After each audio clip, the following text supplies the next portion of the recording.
And just like that, we're streaming, guys. How are you? How's everybody doing? It's a good day to stream. It's a Oh, good yeah. day for D&D. It is a good A day for good day D&D. today. But honestly, I feel like that's true almost every day. 1v1 plus 2. Yeah, it's just What guaranteeing. is that in the third. background? Women. Yeah, they do exist. Oh. Okay. Good to know. All right, let me make sure I'm streaming. Rename this. Oh, I can change it so that my survival checks are rolled with strength instead for some reason. Oh, that's pretty good. But not what you were looking for. Hey, Balathal, are you able Yeah, to I can't rename it. change but I up can- your noise gate or something so your background audio doesn't come through? Yeah, let me... Where is voice and video? It might also be automatically changing your voice gain or something if you didn't change that setting in Discord. Because when you're talking, I don't hear it anymore. But when you aren't talking, it gets louder. Because it's Discord. Oh, shit. Ah. How do I... Who Let me knows? see here. You can also do push to talk. There it Yes! is. You got it. I didn't see it, so I still am in the dark. SMH.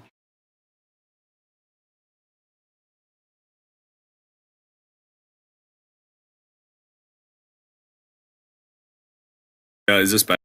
Well, since Oh, Shambler knows, Well, I'll start. you are very loud. You just put the hashtag symbol after your roll. How about Is that this? Right, you want it to say? All right, you sound good, I'm- Balathal. Yeah. Okay.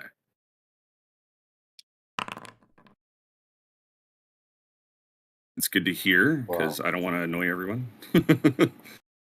So wait, you Too late, buddy. got him. You put, oh my Got god, him. a 3 out of 150. Oh, shit.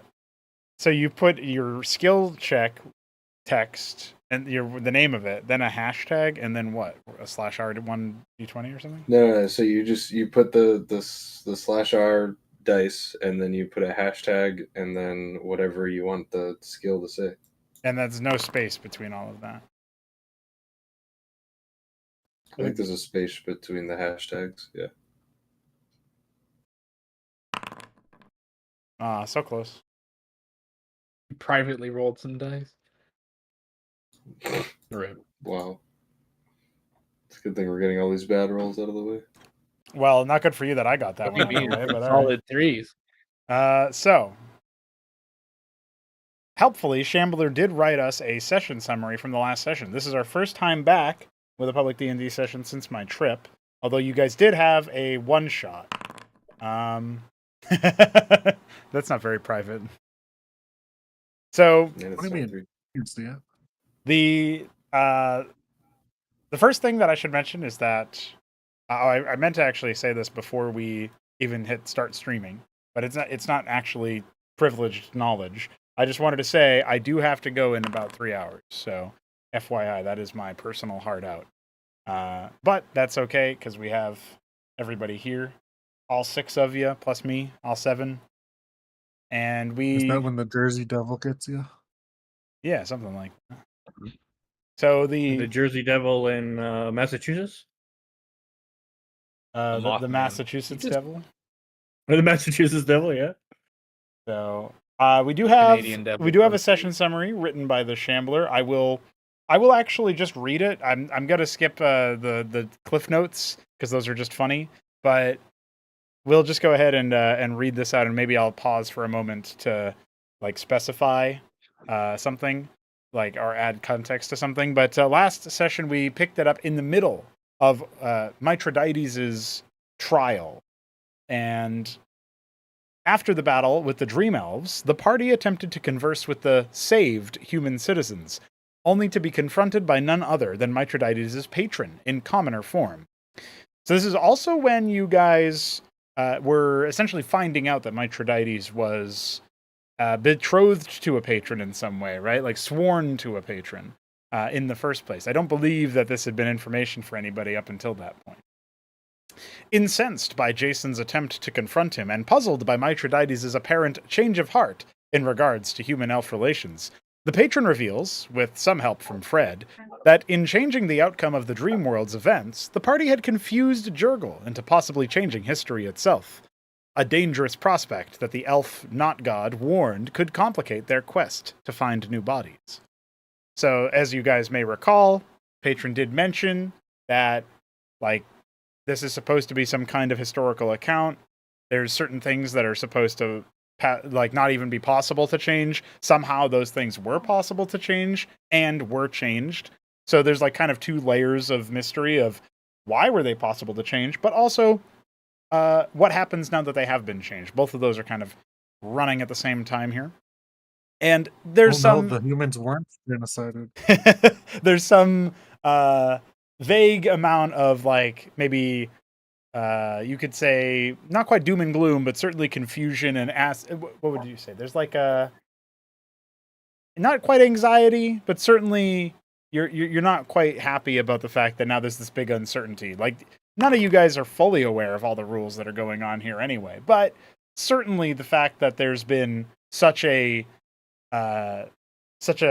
wrench thrown into the plans that even people who seem to know things about them are kind of confused right now. That's disquieting, to say the least. Back to the recap. With his warning delivered, the patron returned the party to the Temple of Statues. Deliberating further, our heroes resolved to short rest before continuing to the next trial, so as to avoid the dangers of sleep. All except Fizz, who, in his infinite wisdom, you can tell this isn't written by the TM, decided to ignore Telthane's warning about slipping into unconsciousness. Dreaming a happy dream about having a big brother, Fizz was astounded when it suddenly became true. At the expense of Benson, who also took a slight nap. Yes, we remember. I will not let you deprive my brother of a brother, brother. Legendary line, all-time bit. I don't think we may never top that. I'm sure we will somehow, but we may never top it. Failing to resist the warping magics of Jurgle's It'll be a realm, while. It definitely will. Failing to resist the warping magics of Jurgle's realm, Benson was transfigured by the kobold's dream into a giant of the very same race. Chaos immediately ensued as Benson and Fizz began marching about the temple, while the rest of the party scrambled to find a cure. A physical altercation broke out between Jason and Benson, which culminated in the ex-smuggler knocking the paladin out. Jason was then turned into a kobold, who also desired to fill the world with brothers. In a desperate bid to reverse this horror, Shoulder cast sleep on Jason while messaging the idea of being a man into his mind. Yet fate had another idea, as the sleep spell failed by 1 point of damage, making the sailor drowsy, but otherwise remaining unchanged. Subsequently failing to knock out the salty lizard with a dagger strike, Shoulder nonetheless bought enough time for Telthane to step in, who then cast a higher level sleep. Now returned to their proper state, the transfigured party members don't recall anything that had happened, believing it all to have been a dream.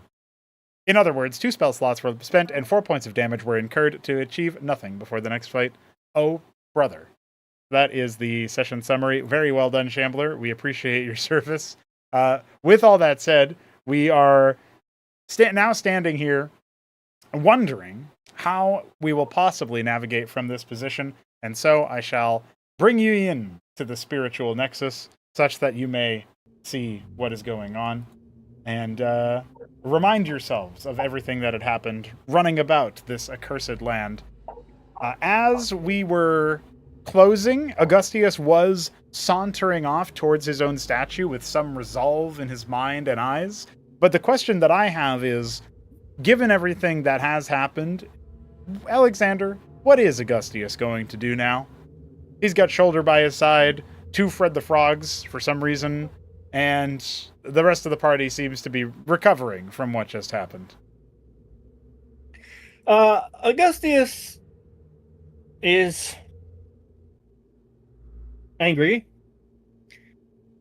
but as he nears the statue, as he reaches his hand out, he suddenly, something comes over him. Sense, perhaps. As he the realization that, 1, he's acting on anger and impulse, and 2, following his compatriots are tired and have made fools of themselves and expended spells and energy on uh, the recent happening. Mhm. uh, Perhaps it would be best, for all of them to ask everybody, like, are you ready before, deigning to do this? Because I mean, it made him really angry when the last time someone did this. It just happened. Someone just walked up to the statue and Mhm. touched it when nobody was ready. So he'll put his hand Are down you and he'll suggesting sigh. people can be ready for war crimes? Yes, oh yes. I'm always And ready. so he'll put his hand down and sigh tiredly. I suppose it would be a much wiser course of action to make sure everybody is here and ready to go.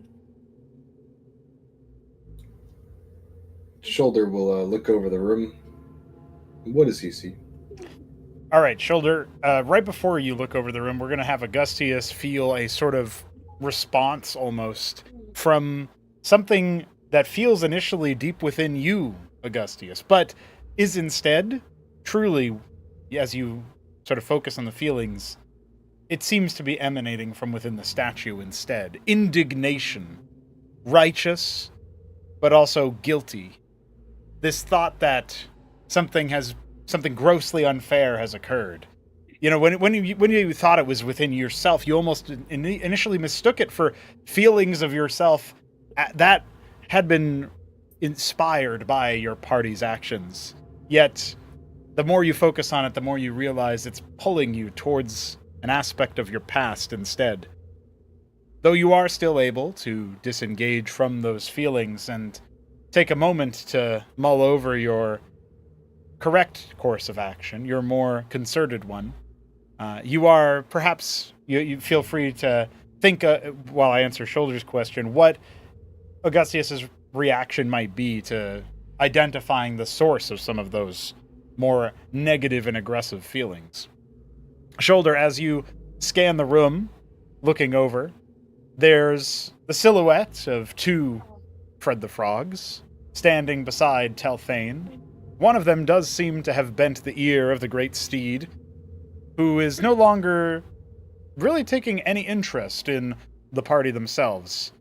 The others of your group, your troop, if you will, Jason, Benson, and Mithridates, currently stand in a position where they are, well, they don't stand very much at all. They're resting. I believe it was Jason who was slept, put to sleep, and Benson is just sort of rousing, perhaps barely consciousness, not even realizing that the kobold brother of his own was but a dream. You know, not thinking that it was ever something that happened in real life, just something that had happened in a dream state. Mithridates seems to be posturing there, sort of watching over the group, but also resting. And Fizz, what is Fizz doing? Fizz is probably worried about Benson and Jason and feeling a little guilty. So he's probably like looking over at them and probably just like panicking a little bit.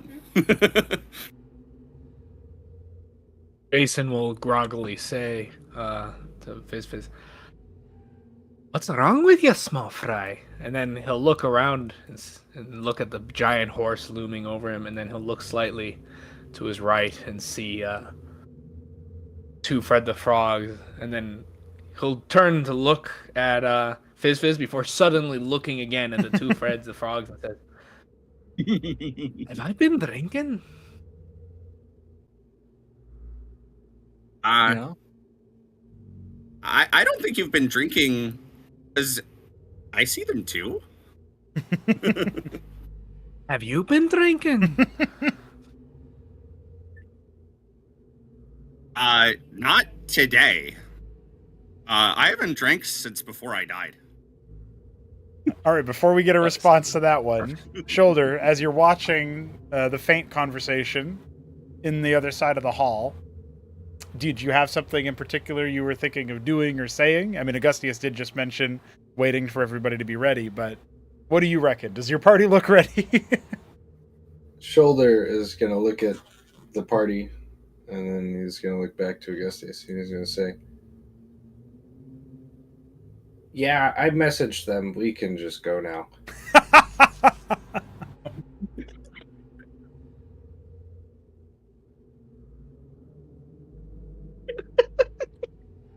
Beautiful. Deception check? Yeah. Well, I Yeah, mean, the only think thing, I'm lying. does Augustius think that there's a lie here? Yeah, that's the question. Augustus will rub his scaly eye ridges and decide that perhaps it would be best if he checked personally, then rely upon Shoulder's perhaps potential misunderstanding. Because he's discovered the Shoulder doesn't really... social cues aren't really something Shoulder gets, so he will begrudgingly... Before you leave, Shoulder okay. Shoulder will say, kind of like almost step in front of you and go, okay, I didn't actually message them. I just really don't want to deal with two Fred the Frogs right now. Can we please just start the next trial? If it's any consolation, I don't want to deal with any of you. He just... Good luck with that. You're walking towards more of them. Yeah, he knows. He'll kind of like sit on the he'll find like the corner of the statue and he'll just sit there. Augustius approach draws yeah. near. Yeah. He'll overhear Jason saying now to Benson, "You haven't been drinking, have you?" I don't remember drinking, brother. Nobody has been drinking, unfortunately. Drinking has no effect here in this purgatorial hellscape. Now then, Why are there two idiot frogs in front of me? He just One he was just, enough. He just lifts up his hand as if like silence, you know. Just, are you fellows ready?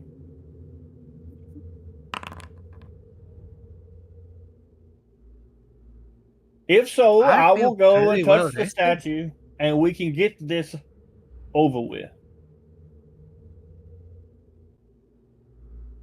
Yay? Yeah, Nay? I'm feeling rather pumped. I suppose I'm ready. Maybe we'll find more brothers in there. No. I assure you, you will not. Have you looked yourself? I think Augustius very visibly, like, his jaws, like, clenched together, and he rocks kind of back and forth on his heels a few times. And, like, you could very visibly see him will his temper down. Don't and you call each other brother? Wait. After a few seconds, he manages to do so. And then he just, with his hands behind his back, as he usually does, he just whirls right around and heads back to the statue. So Fistfist is going to turn to Benson. He's going to be like, I think what Augustius is trying to say is we've had enough brothers for one day. So, just try not to create any more brothers, okay? What do you mean create anymore? We just had a dream. Well, Augustius, I see, as he hears the very faintness of the conversation, just lifts up his hand and puts it on the statue. I mean, this is like a temple. I do assume like things are rather like carry here. It is a temple. It's like a big temple building. So he made of stone. So Probably echoes. Uh-oh. Thank Oh God. no, Fred's dead. Yeah, and they're not being quiet at all. Right, so Yeah, no. why did Fred get vaporized? Why didn't Fred get vaporized? Please tell me you won. As Augustius turned around My question to is, why march didn't over- both of them vaporize? As Augustius turned around to march towards the statue, and the rest of the party decided to discuss amongst them the merits of creating more brothers, a sudden burst of energy emerged from Telthane's fiery mane before seemingly vaporizing and dismissing the form of Fred the Frog. Only one remained now, which dutifully hopped over towards the party. What happened to your brother? He'll be back. I didn't understand. Nothing bad is what you said? He said he'll be back. You know, he said he'll be back. Oh. Oh no, it's How a many Terminator. brothers do you have?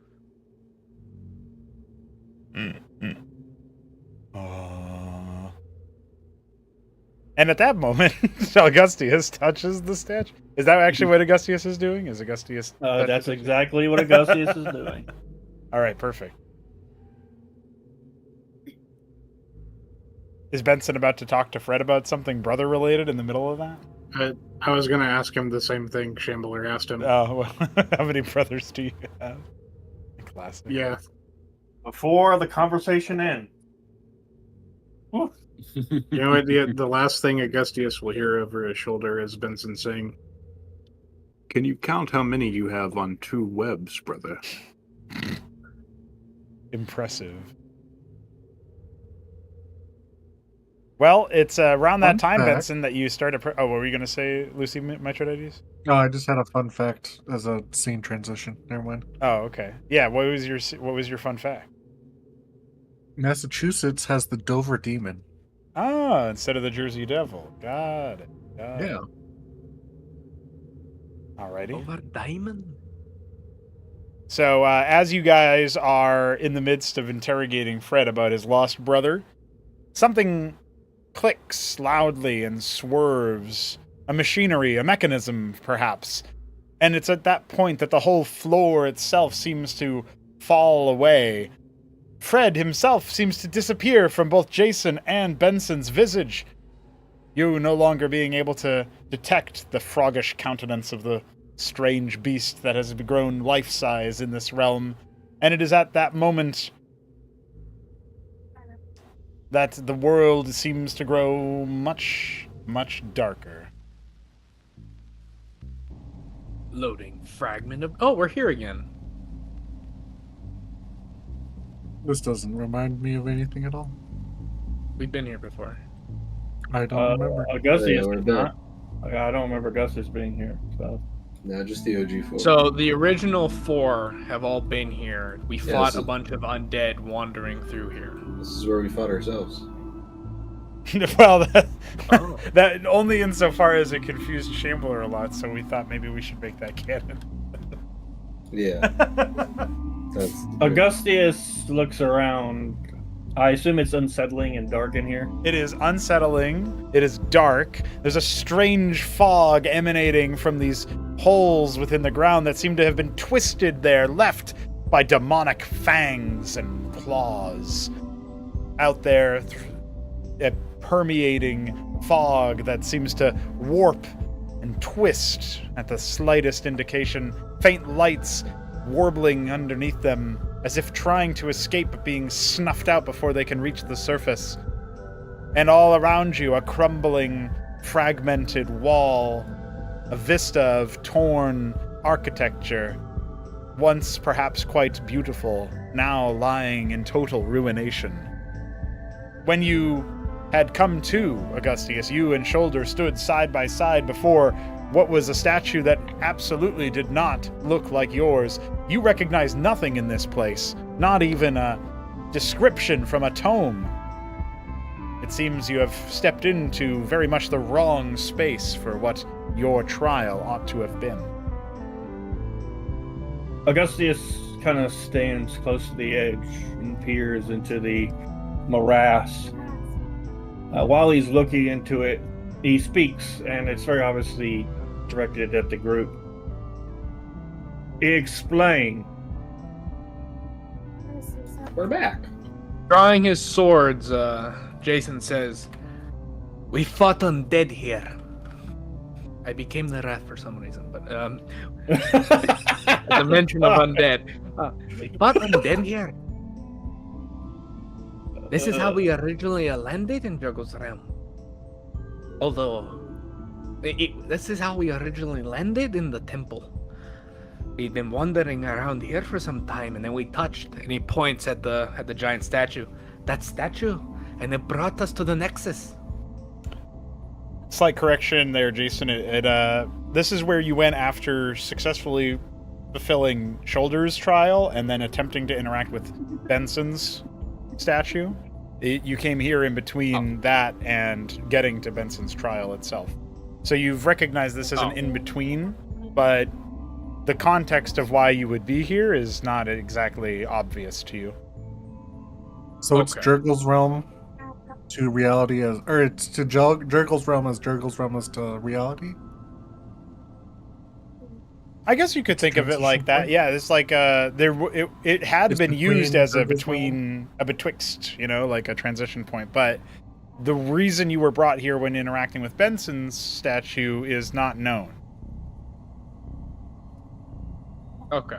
So instead of saying that, he'll say, "We fought the undead here, and after completing the trial, we were sent here between stages. Ended up stumbling our way back eventually." What are we supposed to do here? Advance, I guess. Perhaps it's Are there going to be undead? Most certainly. What was Benson about to say? I don't like undead. Perhaps it's a Sorry. sign, brother, that you too are between stages. I have no idea what in the abyss that means. And that is why we must find out. He sighs, visibly frustrated. He just wants to do his trial, get it over with. Is there any natural light in here? The statue seems to glow a faint yellow, but it's much darker than you recall it being. In fact, everything in here seems darker and more foreboding than before. The countenance of your compatriots would count in that. The fact that their faces seem a little bit more in shadow, a little bit more in profile or silhouette, as if the ink itself that makes up this realm had been attempting to paint a new picture of them, and hadn't quite captured their essence. How, then, do we move forward? Jason points to the nearest exit and says, "We follow the road." Lovely. This is a pathway, right? That goes further this way? Or? It does seem to progress further into this fragment, yes. Brother, I remember hearing from the priest of Lathandar that some clerics possess the ability to create light. Do you possess such a skill? Is that actually a skill in D&D, or is that like a... Yeah, it's a cantrip. I don't think I have that cantrip. Well, you do have Sacred no. Flame, I do have which would give Sacred a Flame. temporary thing, yeah. I mean, I could... Can't I, like just hold a Sacred Flame in my hand?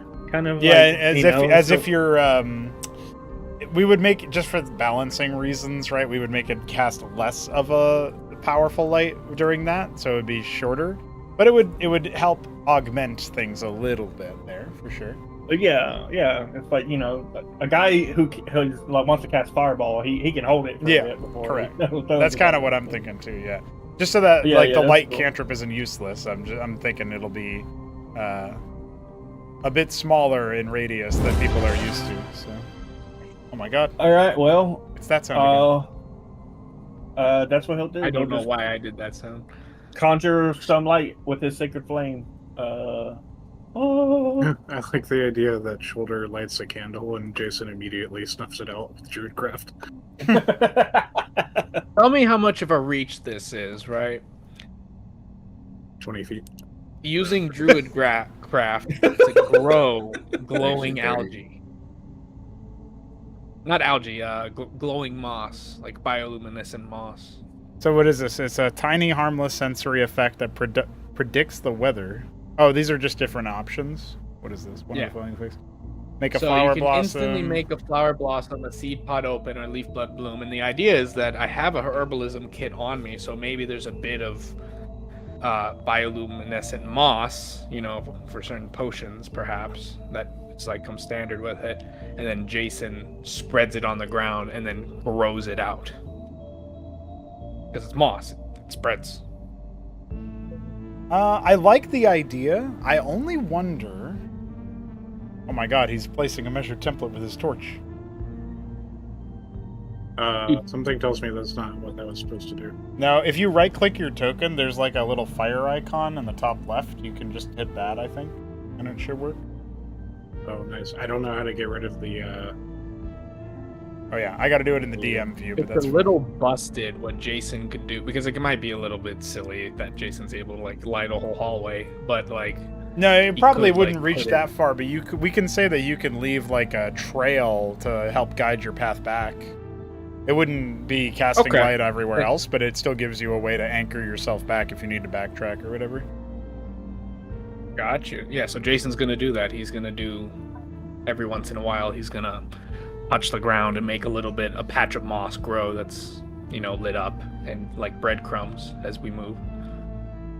A party will see him do his initial spot on the ground here and say, "Marker in case we need to retreat." Good thinking, brother. A little bit of light now. Benson is Benson satisfied with this show of light from Augustius and also the marker from Jason? Is there anything else he was looking for or asking for? Yeah, well, since he didn't have the spell, he just went ahead and took out his torch.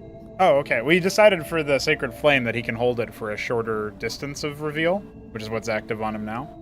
So it's not as far-reaching as like a proper light, but it's some in between. If Benson still wants to use the torch, that's fine, but just letting you know what we went for. Yeah, I'll still use the torch so we have more than one. Sounds good.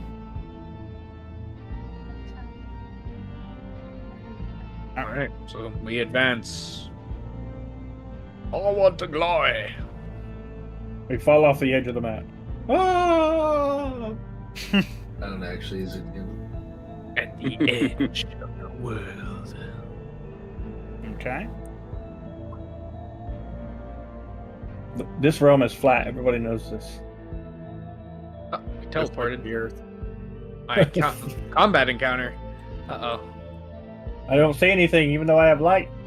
I'm in the map. I'm in the old map. I'm not in the new map. If there's a new map. No, that's the stream view. So Oh, You walk for what feels like quite a bit of time. again. For quite a bit And of we're back time, in. and find yourself upon a familiar sight. A giant statue, faintly glowing. A pit. Be careful, brother. Energy. We don't know what's ahead. Jason sighs Ugh. deeply and says, "I think I know exactly what's ahead." Shoulder goes back. I mean, Augustius doesn't even wait. He doesn't care about the conversation or what they think. He just wants to leave this awful place. Jason goes chasing after, and it should be an easy task because Augustius is small and I have long legs. That is correct. Augustius isn't like running. He's just like, walking. Everyone just took off. They just ran, Yeah, yeah. Everybody just walks know. away. More piece faster. You guys know that we're just gonna get spat out. Okay. again, right? Yeah, Fizz is going to wait at the pool of whatever this is. Okay, yeah. Because he knows they're going to end up here again anyway. A sense of futility seems to grip the rest of your party, as they journey towards the south. While they're doing that, to make sure. Yeah, it makes sense. While they're doing that, what are Shoulder and Fizz doing? Waiting, in general. So Fizz is gonna look at this pool and investigate it, since it's kind of the only, other than the statue, it's kind of like the only notable thing in this area. I'm Arcana checking the statue. You're Arcana checking the statue, okay?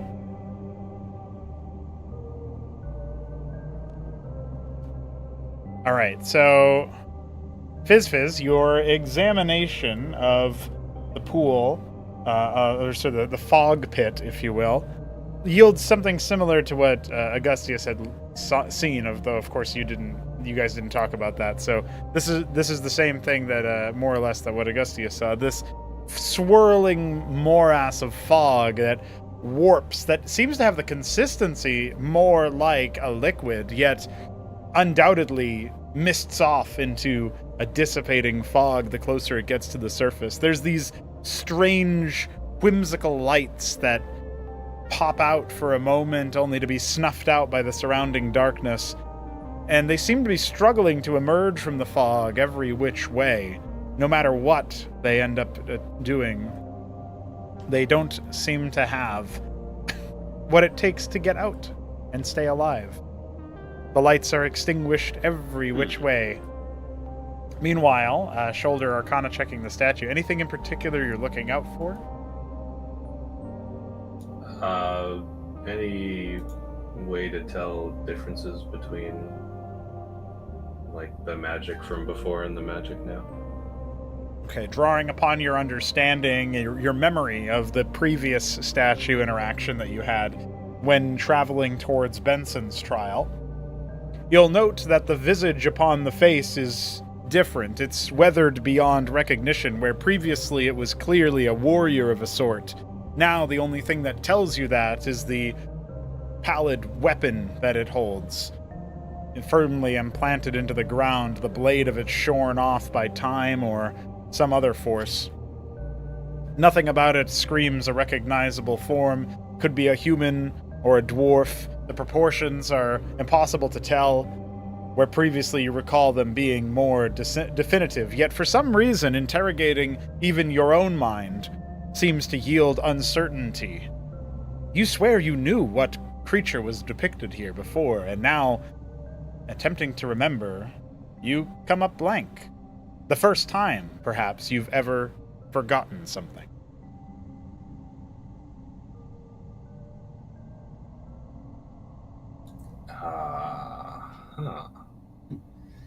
Shoulder is gonna start, like, visibly panicking. He's gonna go, Fizz. I forgot. What did you forget? Something. For the first time ever. Wait, you don't forget things? Well, not before now. What did you forget? Whatever that was supposed to be. And he'll point at the statue. Fizz is gonna turn around and he's gonna, like, walk up to the statue, like, really looking at it. And I assume he's not going to see anything different other than it's a weathered statue that's kind of broken. Correct, yeah. So as you gaze upon it, this weathered statue seems to have been shorn away by time, its features washed away, proportions seemingly strange. It's not something that appears to be made by ink. It's one of the few things in this realm that you've seen that isn't dripping, slowly or otherwise. While you're examining this, we'll say that the rest of the party has finished their sojourn into the south, and they have returned exactly where they left off. Be careful, brothers. We're coming upon somewhere new. No, Benson, we aren't. Benson is walking cautiously back where he just came from. Shoulder's gonna look at Fizz and he's gonna say, I wonder if this has to do with that history rewriting thing. Well, I guess if Urgle forgets, then you also forget? I don't like forgetting things. Well, I don't think you have much of a choice. Wait, shut up. And you'll see Shoulder start to think really hard as he tries to remember Kyle. Kyle comes to your mind with ease, Shoulder. Hello? Oh? Weird. Benson is also looking at the pit. He's going to curiously hold the torch a little close to the surface to see if there's any reflection or if he can see into it. The pit seems to be swirling with fog quite similar to what Augustius noted earlier, silently.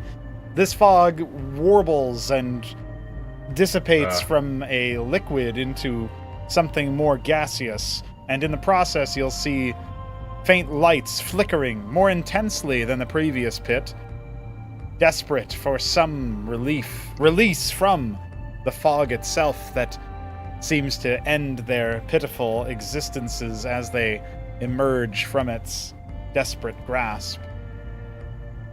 Jason would like to roll a religion check to see if these are souls.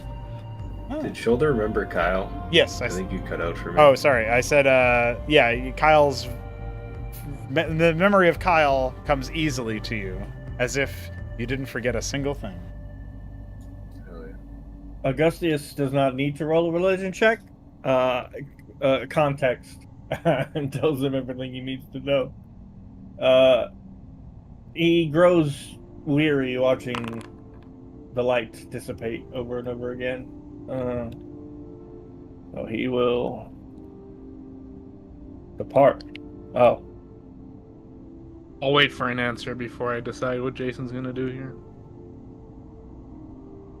The bits of light do seem to be, having some sort of agency to them. Beyond simple lights, these have been possessed with purpose, but one that seems to be hopeless, hapless. Though their quest will never be complete, they also seem to never tire of attempting. Whether it's one entity trying forever or many, that is also something that is impossible to know, but you sense an undeniable amount of agency over the lights. Something or someone, or maybe themselves, are giving them animus.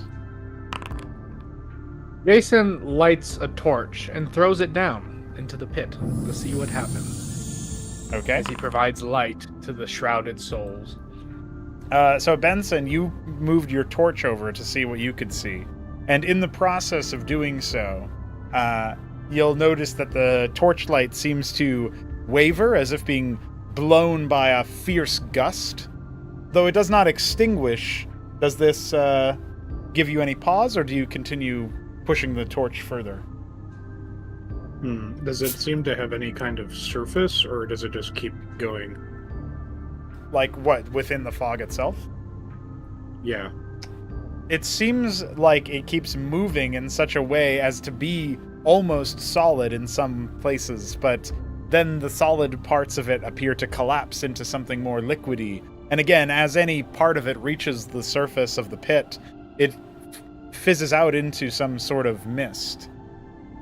At the same time, the lights that burst forth seem to be the only rush of wind or warmth that you felt in the realm of Jurgle. If they get close enough to you, you might feel a sense of heat for the first time since you have departed your own bodies. I will set down the torch next to me, and I'm going to put my hands together in prayer, and as one of them rises out, I will reach towards it and begin thinking of Lathander. Okay.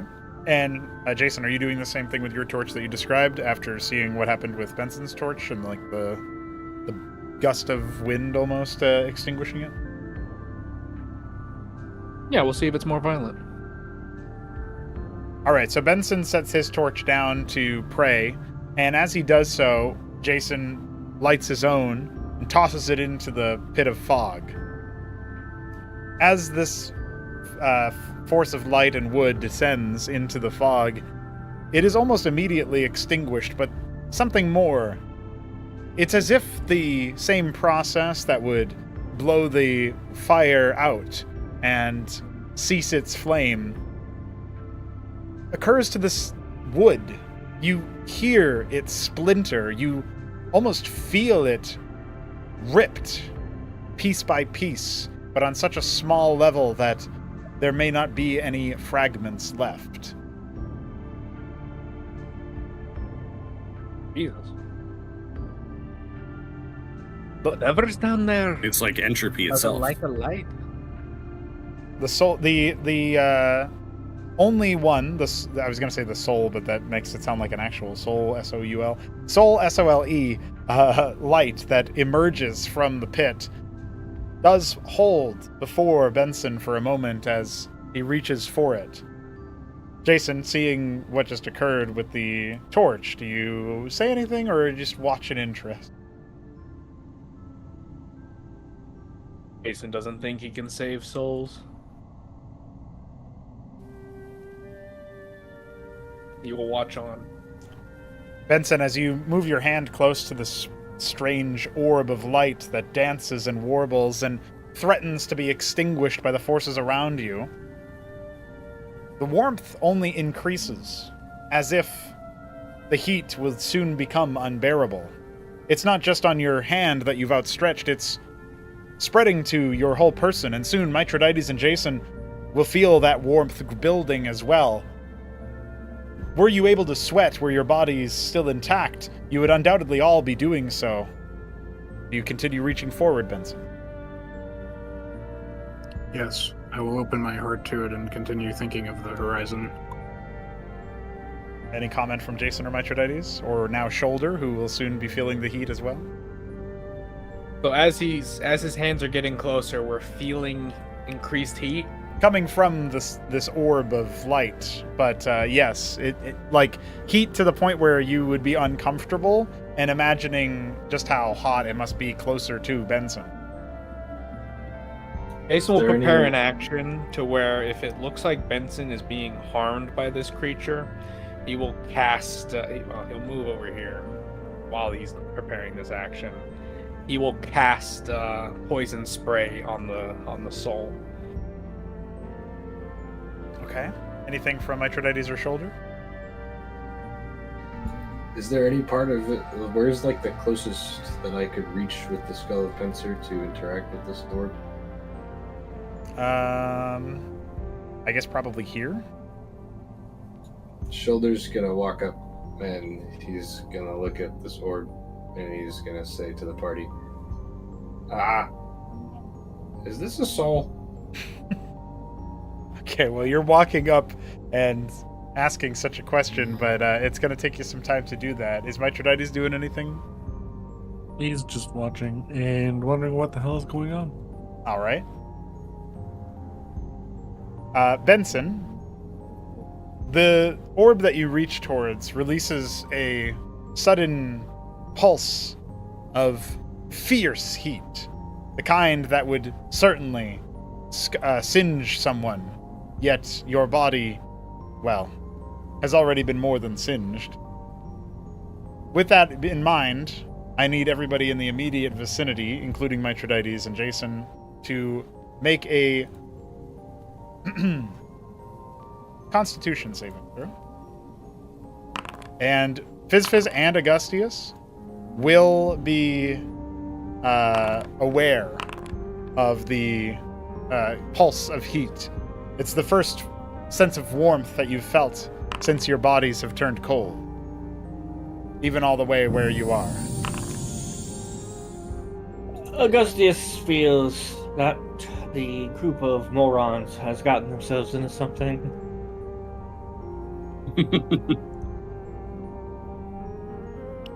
So very quickly. What is that, Augustius? Trouble, my boy. Trouble.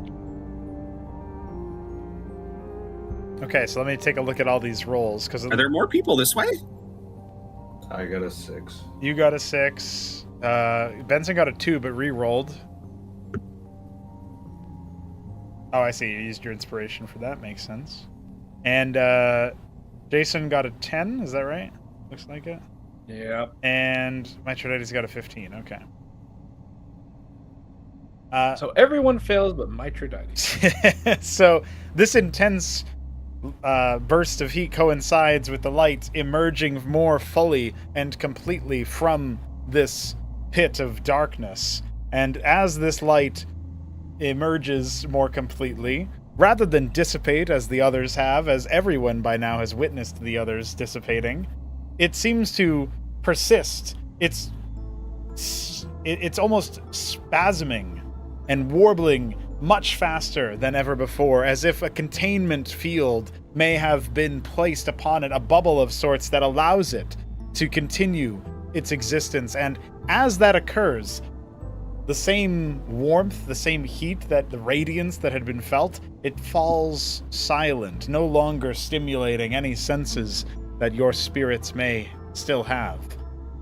Beholding this strange bauble isolated itself and warping more towards the center of this pit, but hovering well of a distance over it, maybe 10 feet above, it seems to lord over the horizon.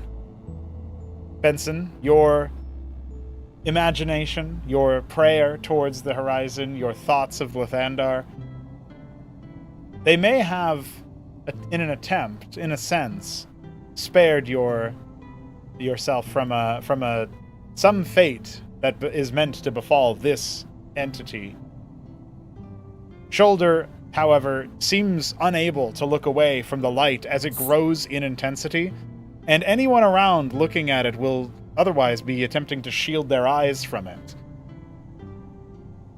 Shoulder is the only one who seems to be unable to. Benson will kind of shake it off. These, whatever these are, they're cursed. And he'll look over and see Shoulder, and he'll grab him by his shoulders and start shaking him. I leave these insolent monkeys alone for 10 seconds and they can't help themselves. Okay. Is that Augustius? All right, Shoulder. Give me another Constitution saving throw about the to see if you can break the hold that it has on you. Okay, that definitely works. So, the last thing you remember is attempting to hold the skull of Pencer towards this strange orb, and then your eyes burn and sting as if you've just been staring into the sun for an inordinate amount of time. But Benson is shaking you back to some form of consciousness. You're not sure exactly how much time has passed, but it can't have been very long, and the radiance is still building as you see, well, or perhaps just hear or sense Jason emit some of his trademark druid abilities, the poison spray striking the orb's containment. Just as Augustius and Fizz are approaching, they'll see this, against all odds, a light has escaped from the fog, only for Jason to snuff it out and burst it into, well, many, many pieces. The radiance straining any eyes, but not doing anything other than superficial damage.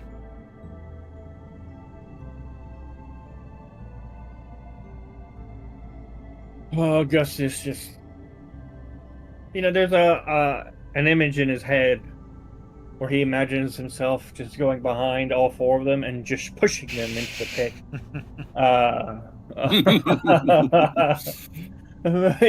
Just a little devil on his shoulder goes, "It would be so easy."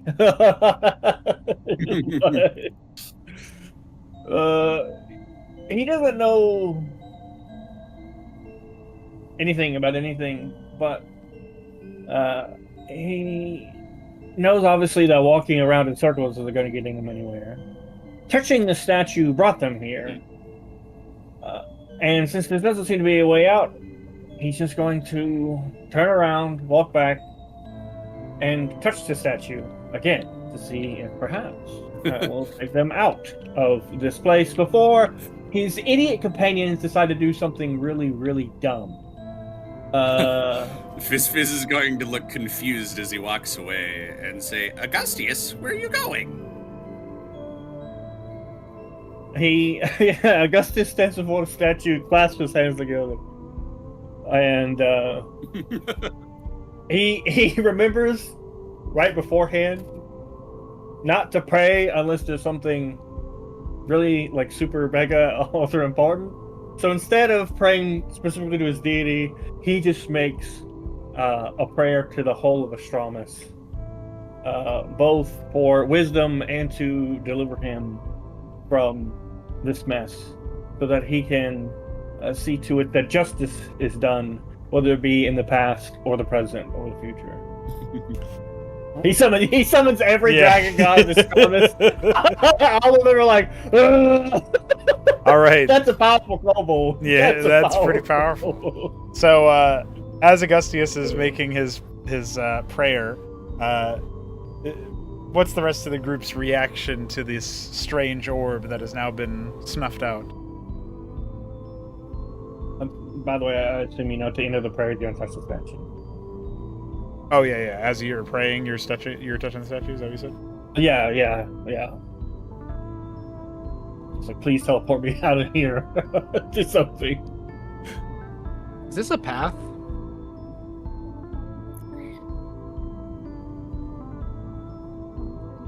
No.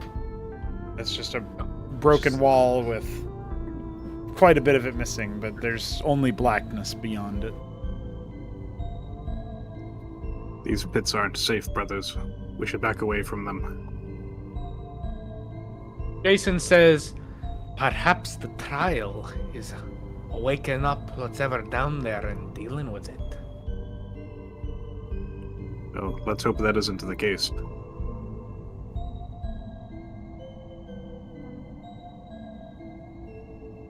I mean, other than the statue, these are kind of the only things that are doing anything. Jason says, whatever is down there hates light. God, I'm in there. Whatever is down there hates light. It shredded my torch into pieces. But maybe a different sort of light will be able to rouse it. I dreamed of such a light. Well, fire makes light. A time. Yes, I sent down a torch and it got snuffed out. Do you have a bigger light? I can make a lot of fire.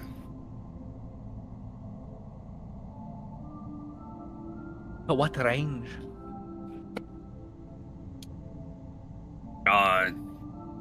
Plenty of range? Up to 100... Well, I don't know the exact range, but a long way.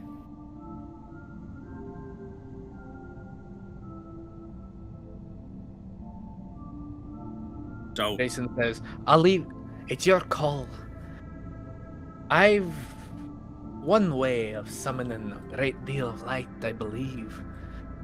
But it would take some time and some dreaming on my part to truly bring it forth. And considering the danger of dreams Telthane spoke about, it may not be wise to make the attempt. Well, I think before we do anything, we should probably all be together. So let's go get Augustius and Benson. I doubt the statue is going to take us back yet. What if we lower Fizz by a rope into the... Oh god. You want to kill Fizz? Are you saying this in character? Am I? Are you? Yes or no? No. That's a good question. He had to think about it for him. But we could. I want to cast Moonbeam down there, basically, is what I want to do.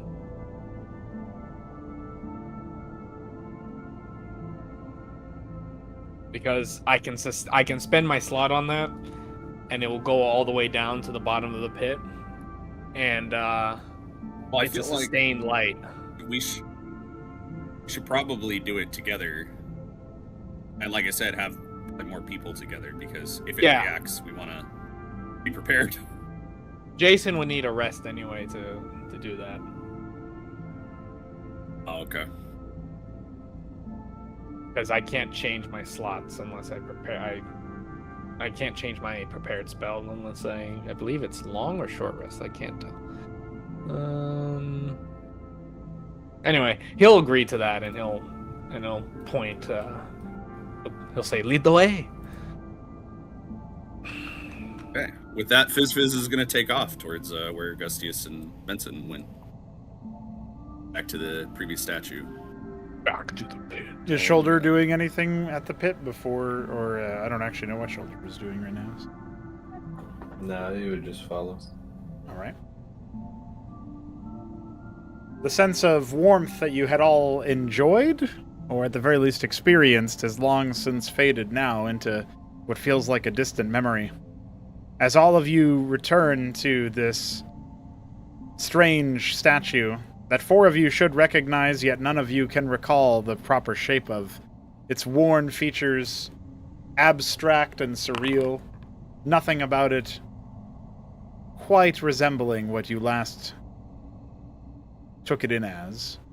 You'll see Augustius finishing a prayer and reaching forth a hand to touch a central part of the statue, in much the same way that you imagine, or in the case of Shoulder, you saw him touch his own statue.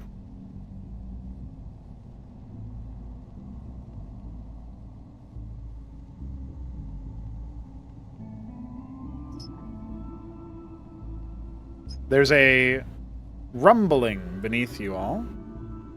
One that seems to be just a little bit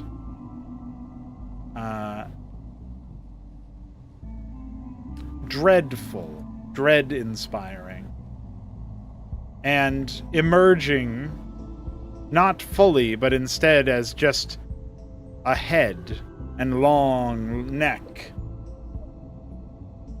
There's a familiar face and visage and voice that thunders through the hall. Augustius! Oh boy. Jason steps back. Augustius. Why the hell did you pray, you fucking idiot? Augustius is like gritting his teeth, and he shoots like a quick glare at him, like, "I'm a fucking cleric, you idiot! What the fuck? What do you think?" What else would I do? Yeah, but he's like prostrates before his deity. Oh, sovereign Lord, I bid prayer to Astramus. I did not intend to disturb you. There is a greater disturbance than you, O Augustinus. Well, Augustus is actually really happy to hear that. It's not his fault.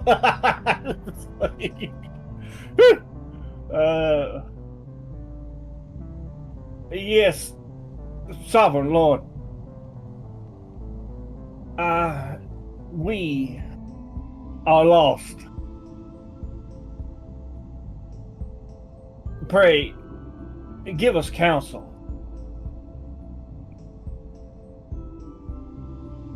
This realm is constructing itself into a new shape. And it does not seem that you are the only ones responsible for such a state. That's not good. Your memories, your regrets, They will stay with you. But they have been consigned to Jurgle's ash heap.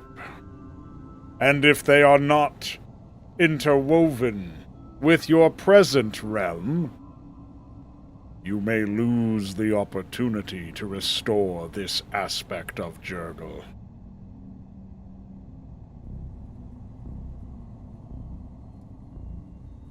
Augustus touches his snout to the cold floor, and then says, "Why, O sovereign lord of law, have we been sent here instead of to my memory?" There is one among you who has the guidance necessary to travel through a realm such as this.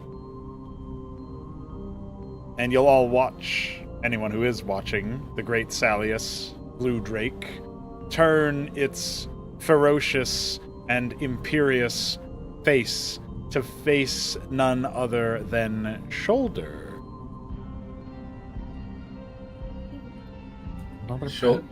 Shoulder will just look at the Drake and then pull out his skull of Pencer and wave it at the dragon. You mean this? You can almost watch the dragon recoil as the skull of Pencer is bandied about with such lack of care. Augustus looks horrified. Put that accursed thing down, fool! Why did the bird have to be the driver?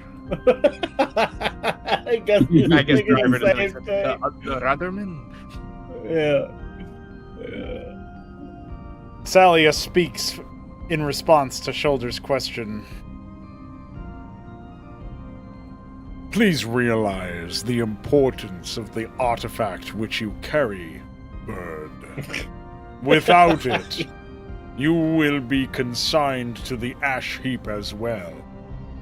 And all of us will have to endure another 1,000 years within this purgation. You get the sense that by all of us, he's speaking indeed of Astramus, Augustius. Augustius wonders why. Why heaven's fate rests in the hands of this stupid bird.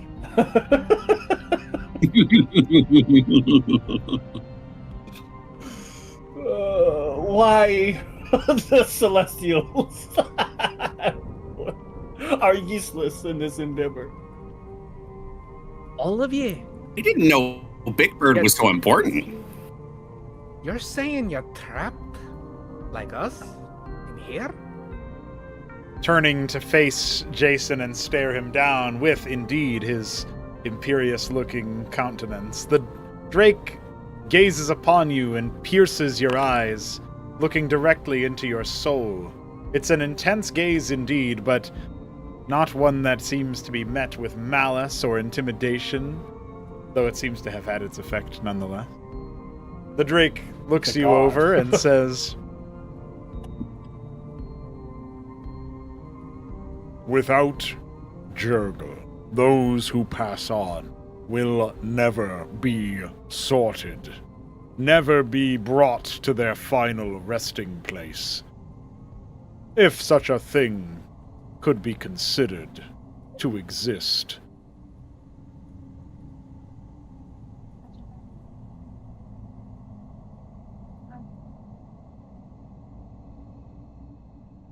What do you mean could be considered to exist? You're saying we don't actually live on when we pass? I have seen more souls journey through Jurgle's realm and be pulled back into the fray than you might expect. And even when one does exist within a spiritual domain, rarely does one stay in one place for too many eternities.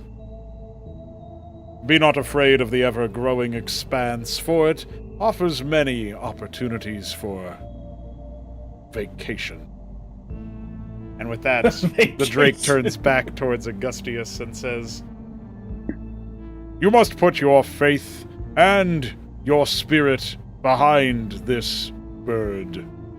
It is only through his abilities and his relationship with the late Jurgle that such a god may yet be reconstructed."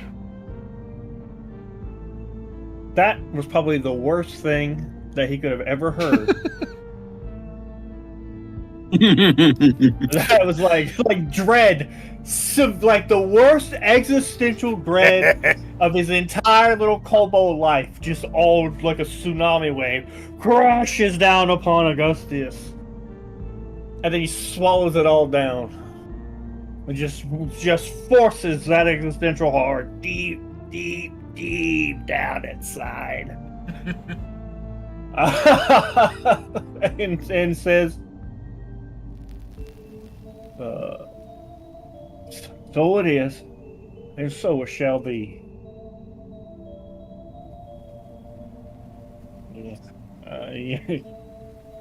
It's too busy wrestling with the awful prospect of failure, and the consequences, the very severe consequences of failure. It's not just his soul; it's like everything.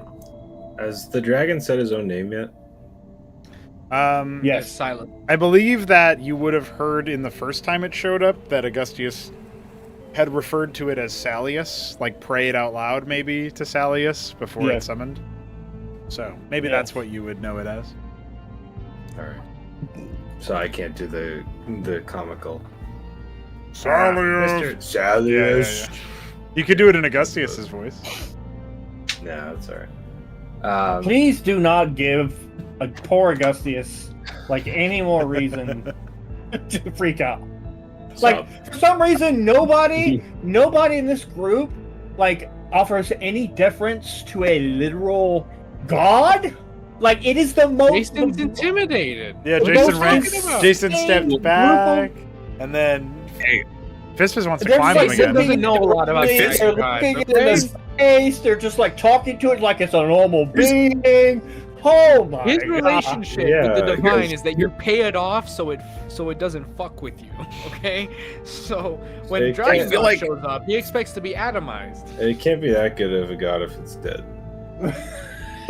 That's the whole problem. That's the whole problem. He's Sounds not like more like supposed he's to. just a brainworm. Yeah, he's not supposed to be here. Like, that's the problem. Yeah, but he is. Yeah, Neither so am I. are we. So if I'm here and like I'm a not supposed to be, clearly he is on the same level as me. Yeah, it's clearly that's clearly the assumption to make. Thank you for understanding. Yeah. Anyway, Jason will say, "Is no, it he just won't. the dragon gods that are trapped here, or is all of divinity also locked away in the mind of this ash heap, as you put it?" I'll get to that question after Shoulder, since Shoulder was about to say something earlier.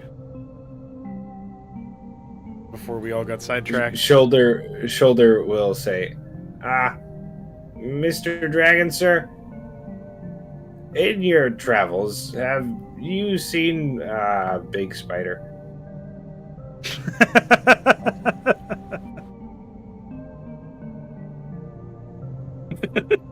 Turning once again to face you, you all feel the wind every time he turns his neck. By the way, it's like it would threaten to almost push Fizz back because obviously he's a bit on the smaller side. But it would push hair and fur and feathers. It would rustle even Benson's hair and stuff. And you'll see the Drake look upon you with some contempt and say, Do you ask me about Ballora?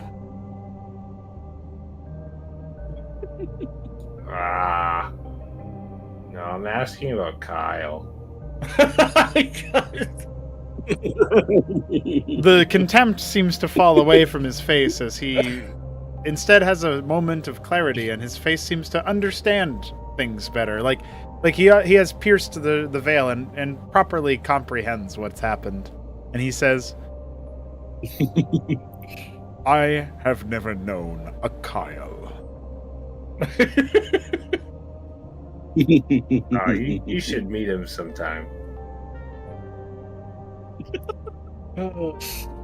Jason mutters under his Kyle is breath. really fun to ride. Maybe eat the fucker too while you're at it, Mr. Dragon Man.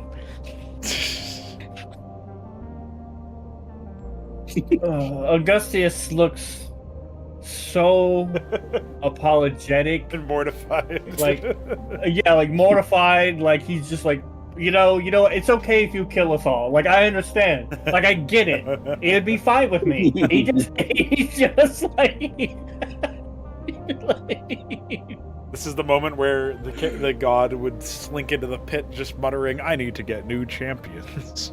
Yeah, Augustus is like, please take me with you, please.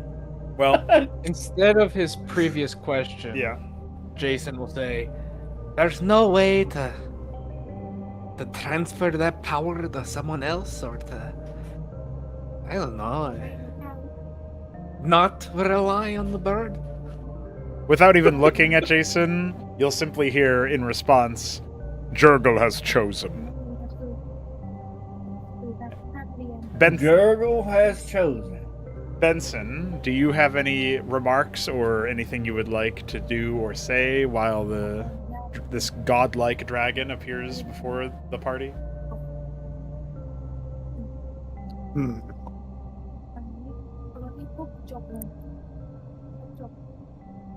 If Jurgle has chosen our brother Shoulder, then he is the one who will help us on our path. We must have faith in him. The human speaks the truth. I'm going to ask you the same question, Mithridates, or are you just watching the series of events unfold? Any thoughts or anything you would like to He does do? not want to draw the attention of a potential deity. Okay, fair enough. Just looking very passive. Benson will look to the dragon. If I might be so selfish as to ask you a question, brother, is there any power that lies here in Jurgle's realm that may help us defeat Versalin once we return to the waking world?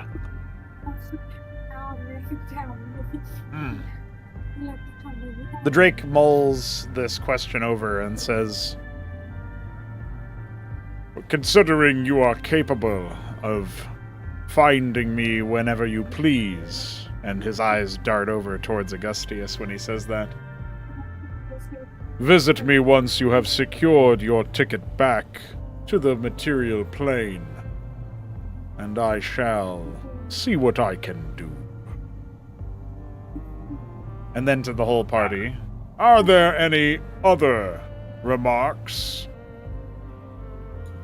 Shoulder will put his hand up. Oh, I have a question. Do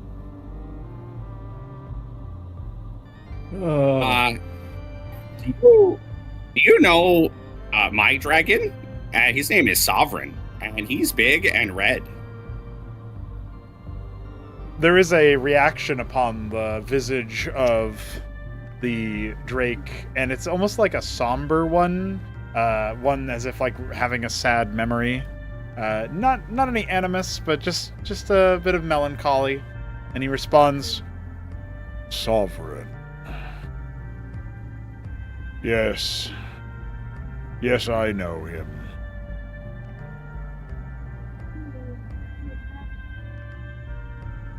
Do you know where he is?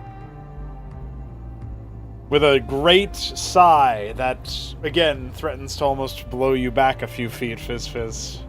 Salius mutters, as much as a dragon can mutter, Oh, still alive.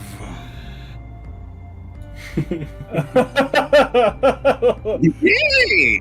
I'm really glad to hear that. I want to meet him. I'm like his descendant, and he's really cool. I need to meet him.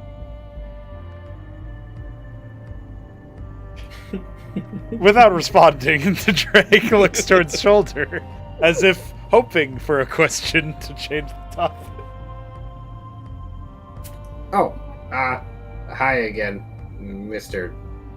Salius, sir. Also, So, Benson asked about power to help us. I would feel quite helped on my journey to restoring Jurgle if someone could find Kyle for me.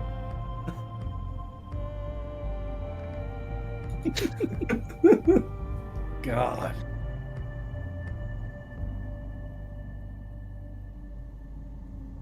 At first, Salius looks perplexed by this request. Then, Augustius in particular, you swear you can almost sense the anger, the indignation within this great deity. But after just a moment of that, slipping through the cracks, the Drake seems to change his visage into something more resembling a content expression and says, I will look high and low.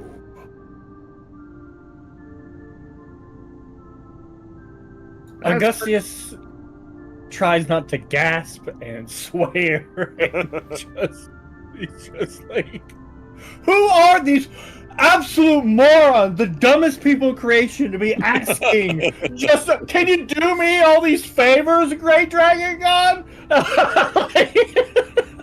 Hey, when a god shows up, but it's not your god, right? And he says any question, you can milk it for all it's worth. No, that means it's your cue to shut up and let him go. That's what it means. Apparently, nobody Generous. want to play social cues. Nobody. How many boons he's just throwing out, free ones. Oh, I think that's worth an advantage on my constitution. Augustius, have you absolutely. Oh yeah, so Jason now steps forward just a tad. No, Augustius. Oh mighty one. No, please stop. Augustus, but prostrate several times really hard on the ground. Is like, thank you, Sovereign Lord, for deigning to answer my prayers and gracing us with your wisdom. We will carry on with our divine task. Please, please, bid us farewell. We are humbled by your Answering generosity, boons brother. still, though. I do have but 2 simple questions. You hear Augustius growl. the Drake does not seem to growl and simply stares at you silently. Pardon the selfish nature of both these requests, Great One. On my quest, I encountered the soul of a dead man that I known as Baylor Valentis. I need to know if what I saw was a true manifestation of his existence, or merely a simulacrum, something false. The other question, well, the answer, whether or not I ask it depends on what you know. Does Shoulder believe that he'll actually look for Kyle? Oh, that's an interesting insight check. Let me get back to you on that in a moment.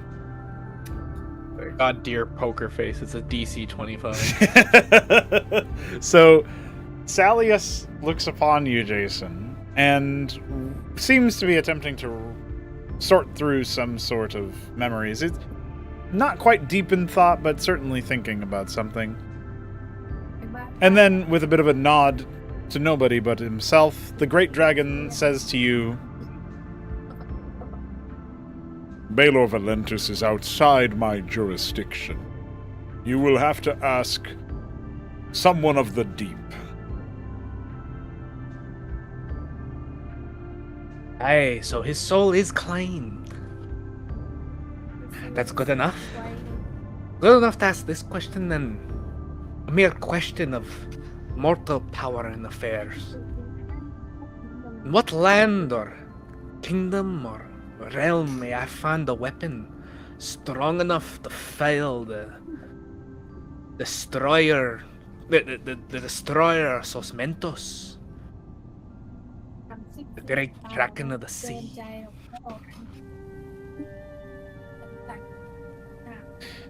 At this, the Drake sort of arcs his neck so that he is hovering much closer to you with his maw and gazing down at you, almost lording over you, Jason. And he says, after baring his teeth a moment, I'll bet you some dragon teeth could do the job. God, please. And about that time, he snaps back to a more restful position and seems to be making ready to depart. He turns to Augustius, then back to Shoulder, and says, Until we meet again. Now, Fred. And then he vanishes. Oh my god, Fred summoned. Oh no. Does that mean Fred's like a more important kind of deity? He's a teleporting frog. He crawled inside the mouth of the frog. Augustius, by only what could be described as a miracle, manages to keep his temper, which he's starting to get like angry that the fact that his temper keeps flaring just so often with this group of people. Like he's just like the fact that it pisses him off so often, all the time. Before he had his temper under control, and now it's just like all the time he just wants to swear and scream and kill them all. He gets up and he brushes the, whatever, even if there's nothing on it, he's brushing off his clothes, and you can just tell by the look in his eyes, he has something he wants to say, but he understands at this point that it is completely useless to try and teach these people literally fucking anything. It's just a waste of time. Is Jason capable of sweating in this form? You thought you might be when there was all that heat going on, but not anymore. No sweat actually occurred. Just all the sensations that built up to it. Not even turn pale? I don't think so. You probably don't. It's just the as he approaches yeah, go ahead. Shoulder, he makes a promise that if they ever do return to the mortal realm, he's going to have all these people arrested and put on trial for blasphemy. He's gonna come back as Messiah.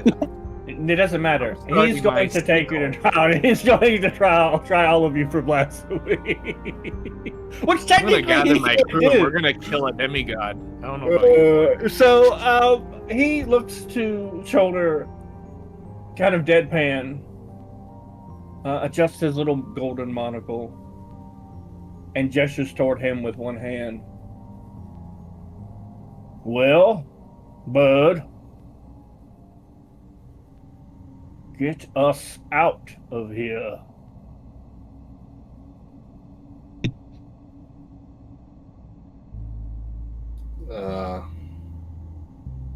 Do I remember how to do that? Assuming it's like one of the statues, Mithridates puts his hand on Shoulder's shoulder. That's a good Out of one. character, I'm guessing you gotta use the. No, I know. I remember how to do it. The Shoulder remember how to do it. Oh, Mithridates gets Assuming it's the same thing as it used to be. You forgot. What'd you say? yeah. What'd you say, Jason? You're Kenku. You can't forget. That's why it was so freaky that you forgot what. Yeah, the so That's why I'm he's asking checking. if I forgot again. Yeah. Oh, okay, fair enough. You seem to have complete and total memory of what occurred, Shoulder, and how you approached the spiritual journey. All right. So I will take the Skull of Pincer, and I will think of a better place to be than this. Preferably the lobby. I thought we were trying to go to his dream. Shoulder is just trying to get back to the lobby because he does not know what God. he doesn't know what his dream looks like. I can't just guess. We had to see the lobby before I could travel.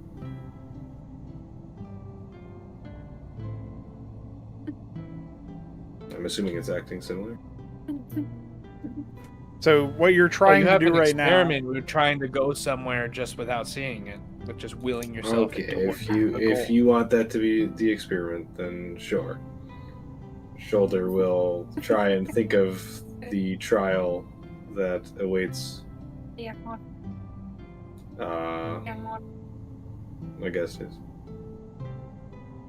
It's impossible because we're already in it. Got him. No, we're not. We're in the in-between space. We got No, booted we out. are the two. Yeah, this is his trial. Yeah. Yeah, we're just gonna show up here, and it's gonna be evil versions. Yeah, you know of what? us. It does We're work. all gonna be like super pious and shit because evil versions of us are the opposite of what just fucking happened. Well, Shoulder, you're attempting to focus on some sort of interior imagination of what might face Augustius. Is there anything in particular that you imagine, based on your knowledge of Augustius, what he might have gone against? What he might be... What his regret might be, or what his trial might look like? No, and when he comes to this conclusion, he will say, Augustius, what is your deepest regret? I know the answer to that question. You know what he's gonna say. Yeah. Without missing a single beat. Well, no hesitation. Meeting any of you. At this, the statue behind you seems to rumble, not unlike the way that Salius himself entered this place. But the statue simply crumbles a little bit more, a piece of the arm shoring away, and then falling to the ground, crumbling into dust before your very eyes. Jason will say, "What it with the sarcasm? This place is affected by our memories. You probably just confused the dead god more by making him rewrite the whole trial." He's onto something, brother. Augustius, tell us all how you really feel. He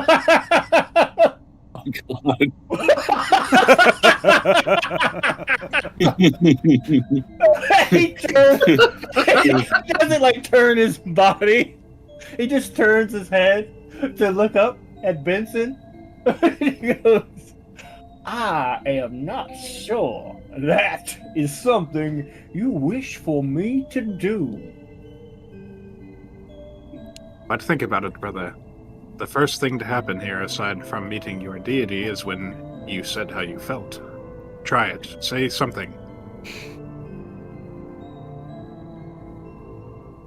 I cannot wait to be done with this divine mission so I can never see any of you fools, you blaspheming, absolute morons ever again.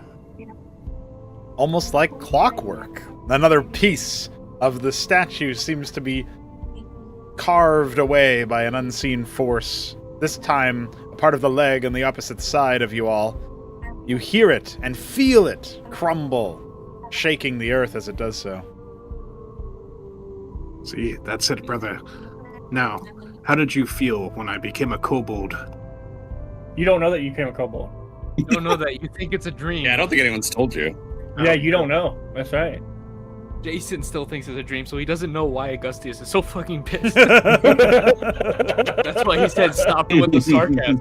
He doesn't remember that he. I think he yelled, "I'll slit your throat in your sleep." The people who fell asleep during that have no memory of it, so it's Benson and Jason specifically, and everybody else knows. So but nobody knows that Benson and Jason don't know, so it's really good dramatic irony on it. Yeah, it is. It's very... wait. They can't put it together because we woke up at the end of the last session and made a bunch of jokes like, what the fuck is his problem and all this other stuff, talking about, Cobalt Dream. So yeah, but you're only talking to Fizz, who... Oh, Fizz knows. He can put it together with an in check. But these guys don't fucking know. Well, yeah, it could be Fizz's time to to also be like, but hey, Augustius, the problem is Fizz said don't create more brothers. Right. Then that... Yeah. I wonder if that would be like well, I don't know. You said that to Benson. That conversation was just cut off, so it never went anywhere. Yeah, but you said it to Benson, and wouldn't he just be like, what? Of course I'll create more brothers. What do you mean? Like, I don't even know if he would reconnect it to the dream. Yeah. That's why I rolled that intelligence check earlier when he said that. Oh, what did you get? I didn't even see it. I got a 12. By the way, as Benson was thinking to himself, like, why would I not make more brothers? Brother. Yeah, that is confusing. Right? So yeah, really, Jason was weirded out how you knew about his dream of making brothers. Yeah, he'd be like, "Oh, there must be some weird stuff going on in here." I'll make an in check now, and I'll see if he puts it together real quick. Yeah, there you go. That's 3, buddy. 3. That's 3. All right, well, scratch what I said. Instead, he'll say, I think... Oh, I'll let you just go first. Okay, sorry. What do you think about Jason, brother? Augustus is tired of this. He does not see any of these people as his confessors. He has some of those. So after a period of quiet, he says,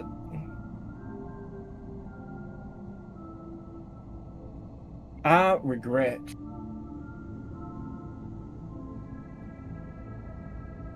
more than anything losing myself.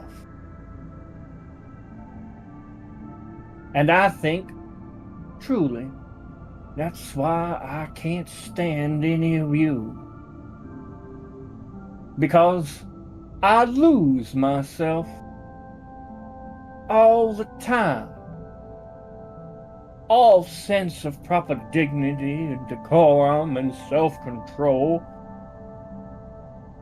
flees me, and I am left only with the wrath of a dragon. I am tired of your short-sightedness, your foolishness, your blasphemy, your disregard for any common sense. And yet, for whatever reason,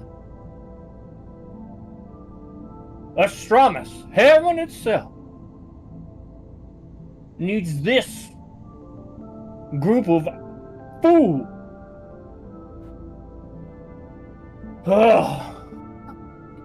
That's how I feel. As Augustius starts to confess his true feelings, his regret about losing himself, his description of how the loss seems to affect him, and the fact that it continues to this day, to this moment, the statue does something peculiar behind you all. Pieces that were shorn away seconds ago rematerialize from the dust that they had created and fall upwards back to whence they were carved away.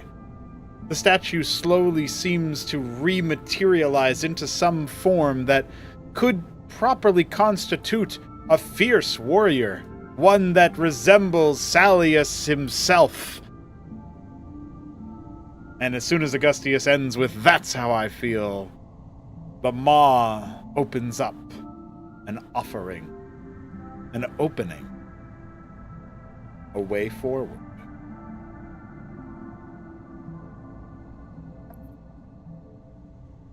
Jason looks at Augustius and looks to the dragon and says, "Well, we're not full of all bad ideas. Wouldn't you say now, lad?" Augustus doesn't say anything. He bows low before the statue. Well, would you look Jason at that? moves to crawl into its mouth. Or walk into its mouth, depending how big this is. Yeah, it's big enough for you to walk, if that's what you're doing. Wedgie Alright. Buddies will lean over the shoulder and ask him what he thinks. Augustus thinks of Mitridates. Oh. I don't know. I just think that my skull just made a dragon.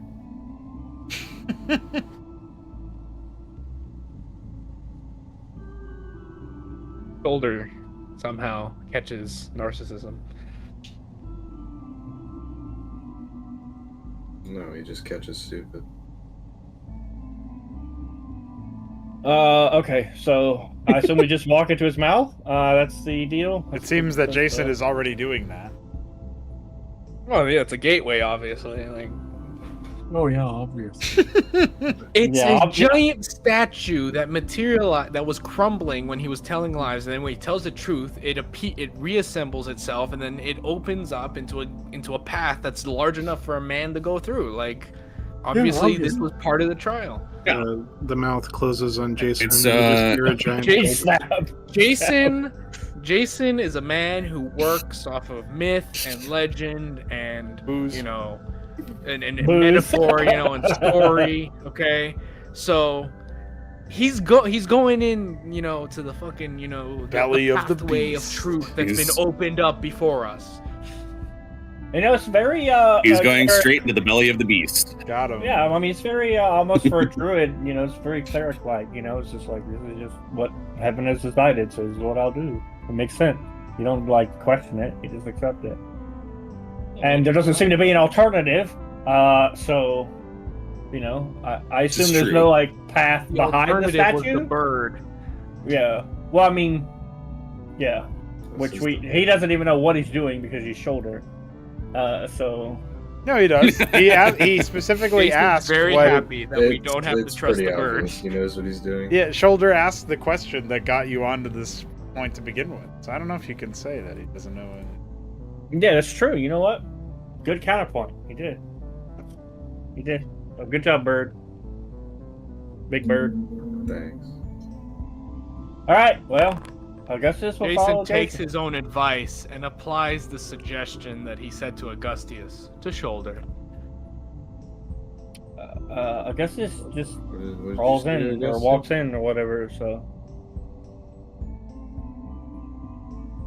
What did you say to his shoulder? I didn't say anything to Shoulder. It's just Jason said earlier to Augustius that, you know, we can't be all bad. You know, we're not all full of bad ideas. You know, and then out of character, y'all brought up that it was Shoulder who came up with the idea. So Jason rolled an int check to see if he came to that conclusion himself, and he did. So he's gonna give you a bit more credit than he otherwise would have. I see. Yeah, dude, that's Ant. So you're all going into such and such formation here, wandering through the beast, so to speak.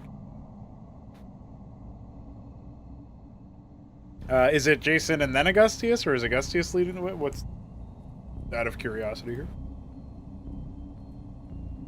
well, I mean, Jason said he went in first, so and Augustus would have, but he was paying his respects, and then before he goes in. Yeah. So it's Jason, then Augustius, then what? Benson, Mitridates, Fizz, Shoulder bringing up the rear. So it would seem. Nah, that sounds fine with me. Anybody who's paying attention to Fizz will notice that he seems a bit down. A bit sad.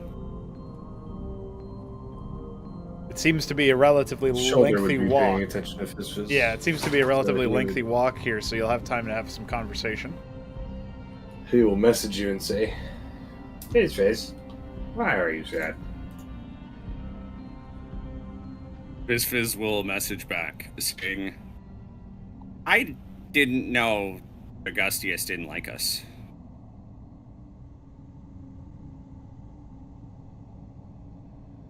Shoulder will ponder for a moment. And then, with a message, you will hear, oh, maybe he's just feeling a little sad because of all the Jurgle Realm stuff. No, I think he really, really doesn't like us. And I thought he was my friend and stuff, and I don't know. He seems really mad at everyone. Yeah. It's well, it's not your fault. It's not most of our faults, but it is what it is. And yelling doesn't really fix it. No, I think we'll leave him be for right now.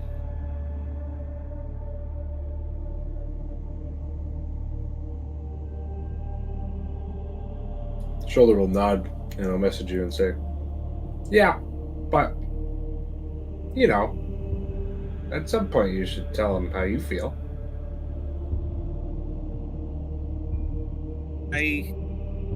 Maybe after we're done with his trial, maybe that'll help him have a different perspective. That's true.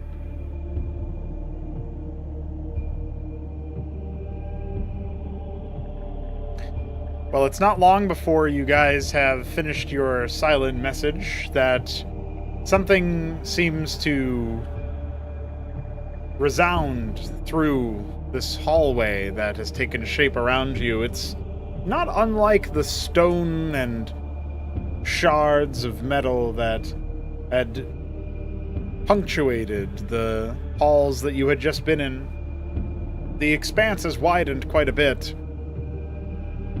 Clearly, it no longer follows an anatomical depiction of inside a beast.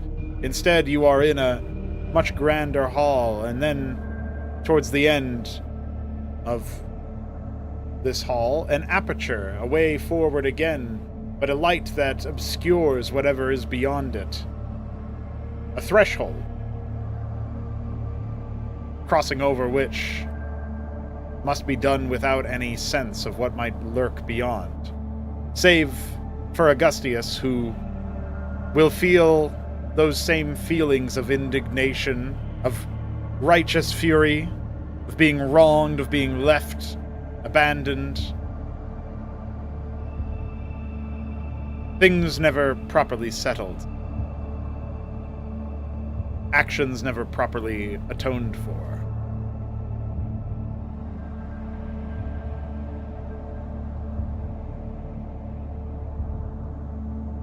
Is it a mist like Dark Souls, or? Kind of. It's not really a mist.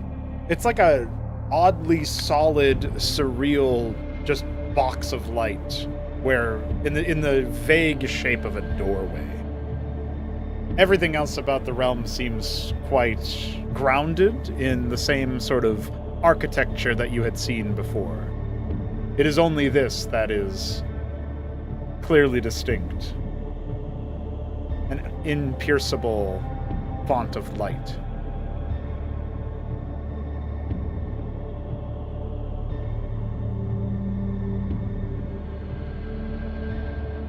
Well, can we advance through it? Do you test it in a certain way, or are you just Jason going to will walk have through a it? sword drawn, and he will kind of poke that sword through, see if it goes through. Alrighty. Your sword does seem to move through as if there was nothing truly in your way. But it certainly doesn't seem to react to the light either. You catch a tense moment of something unsettling. And for a moment, you swear you just know that something wrathful lies beyond the door.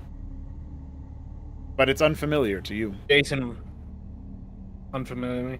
Jason will say, "Get ready for a fight, lads. I'll go through. You follow quick and ready to deal damage. Ready to deal damage, I should say, instead of becoming wrath." Would Augustius have been kind of towards the back of the line?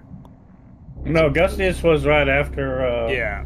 I'll arrange you Jason. guys in the same order that I have you in, based on what you said earlier.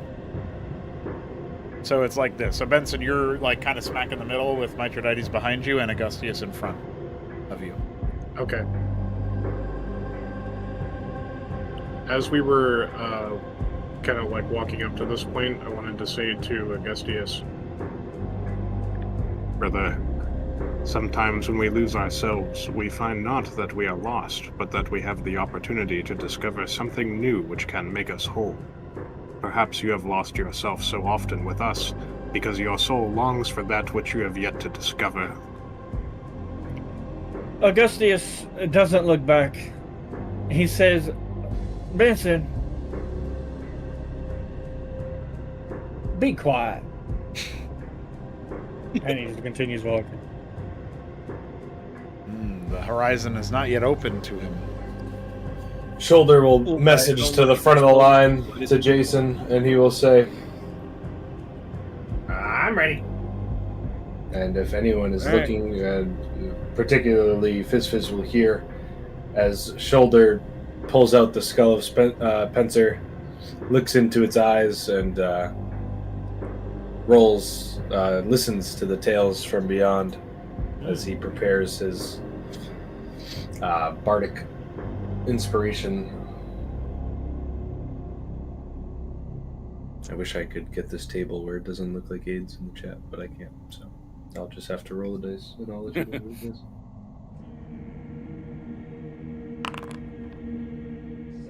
Yeah. Yeah. Yeah. Huh.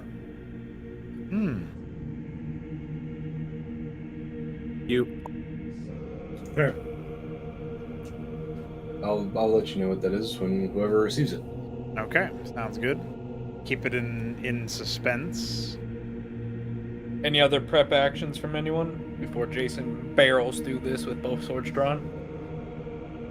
If we have time, I'll also give Jason guidance since he's fucking flying in. Yeah, you have time. Benson will reach into his bag and he's going to pull out one of the scrolls of bless.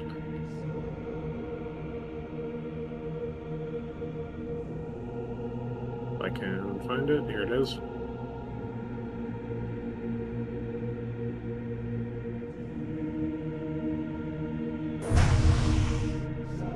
Alright, how many creatures is this? That's three, up to three of your choice. Three. Okay, so I'm going Those two to. humans.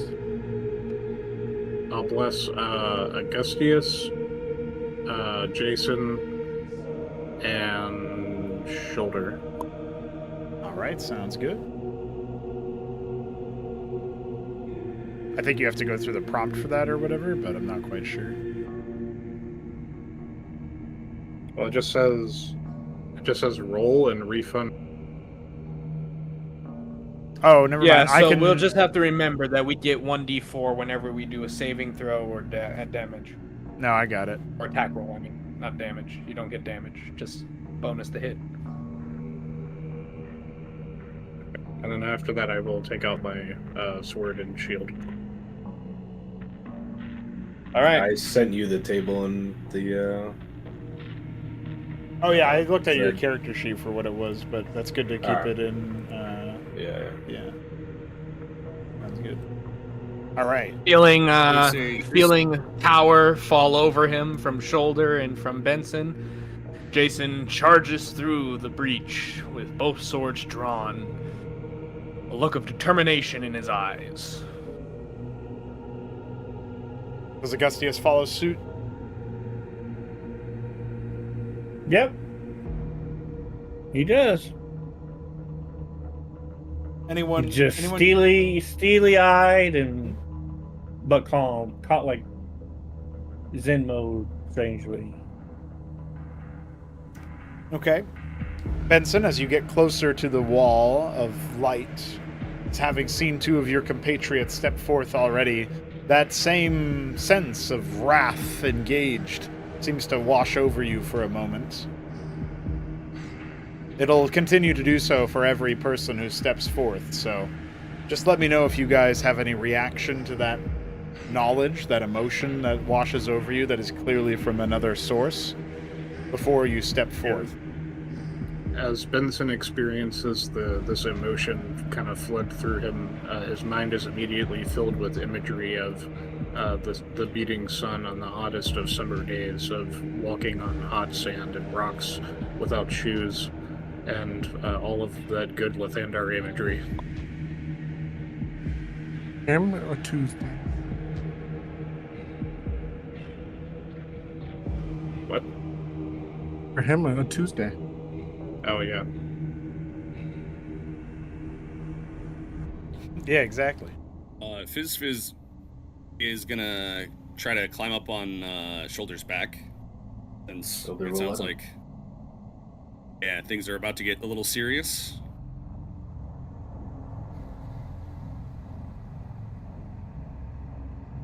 Alrighty, looks like you... And then I Go ahead.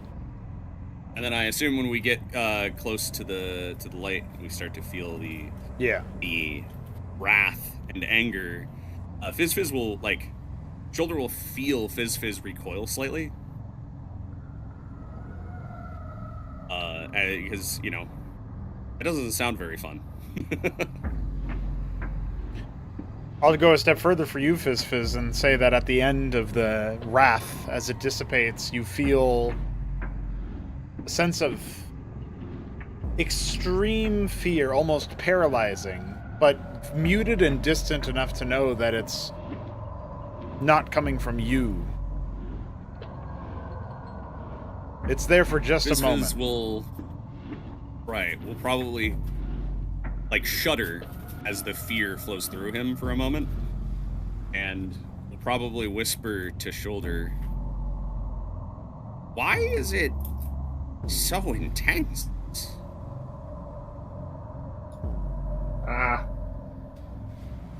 This is probably why he's so mad. You know, that makes sense. We need to learn more about Augustius, I think. Yeah, that would be good. Well, we should get in there. Here goes. Yeah, I don't think we should leave them behind. That would be bad. They probably need our help, so let's go. He will jump in. All right, well, before that, Mithridates goes up before you. Any reaction from Mithridates? He is resolved to go forward and do whatever he needs to kick whatever ass. Okay, then. Oh, let's try that. Okay. Jason, there's a moment where all of your senses seem to be going numb. There's a moment of total sensory deprivation with your eyes, your vision going pure white, and then as if you could no longer see a thing.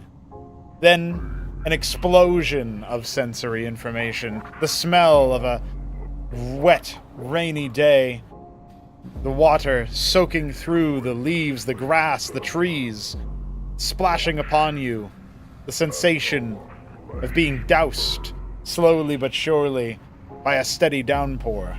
And then the sights of a woodland cottage, conspicuously shrouded by trees. The sense that someone, many people in fact, may have been here just recently. A thunderous flash of light doesn't come from the sky, but instead from behind you, as Augustius emerges forth with much the same sensory explosion, followed by Benson, then Mithridates, and then Fizz atop Shoulder. You have found yourself amidst a strange place. A dark and twisted vale, trees that seem to have seen far better days, and the ink-blot evidence swirling around you, embedded into the soil and the dirt and the grass and the blades. Not a single footstep or footprint has been made in all of the muck, all of the mud. But you know, there's a presence here. Augustius, you will recognize this place more than any. The cottage above, beyond you. You've seen this place before, and you vowed never to return.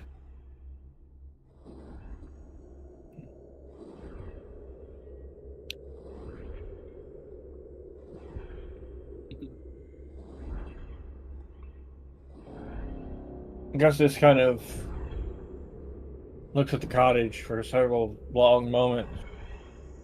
He's not saying anything, and his face is completely unreadable.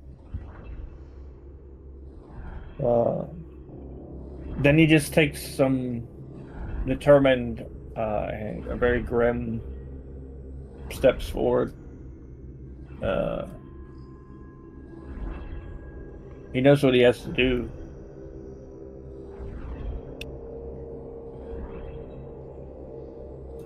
Shoulder will silently press the skull of Pencer to his own head, almost forehead to forehead, and whisper the words, let Augustius understand. And he will point the skull back towards Augustius, sending him the tales that have been shared with him. Augustius, entering your mind, you will sense this familiar Jurgle energy of a tale of many creatures of the jungle being smart, avoiding ambushes or primal instincts, and watching as others fail to avoid those instincts and perish as a result. Augustus is very unsure why he's being given this. Okay, I see. It doesn't say in the description. Would he know this is from me? I have no idea. He assumes. I get what. Yeah, it's Jurgle magic. Yeah, you would. It would be spiritual in nature, and there's only one other creature here, other than Augustius, that really deals with spiritual things. So far as he's seen, I mean, Benson prays, of course, but to actually manipulate spiritual energy in this manner seems much more Shoulder and much less Benson Paladin, you know?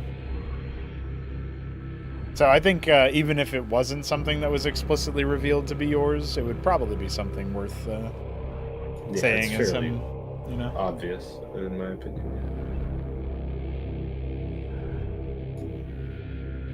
Augustus just kind of stares at the door. Then he looks up at the, very gray, dark, rainy sky. He knows that his compatriot is nowhere. He's busy. He's elsewhere. Further down along the path, dealing with problems. He flicks his eye over to Jason and kind of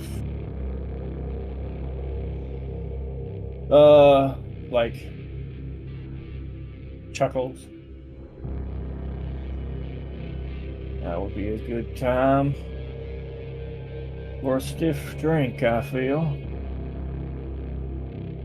Do we have our senses again? It would seem so, as the way that you entered. You've still heard and smelled and felt the lack of warmth, as opposed to simple absence of sensory data. Jason will produce an ale skin as if on command and give it to Augustius. Augustus He has 3 of takes these, it. so he takes his own and takes a sip as well. Augustus takes it and he downs probably like half of the damn thing. Uh, wipes his little maw, then hovers it back. Thanks. Perhaps to your surprise, you will certainly taste the drink and taste the alcohol within it. It doesn't immediately affect your senses, but you get the sense that you can indeed again drink and perhaps in another world, another time, be merry. Augustus is grateful for the warmth of the drink. After he's given it back, he will pull out his Morning Star from his hip and hold it in his right hand, and with his left, he will open the door.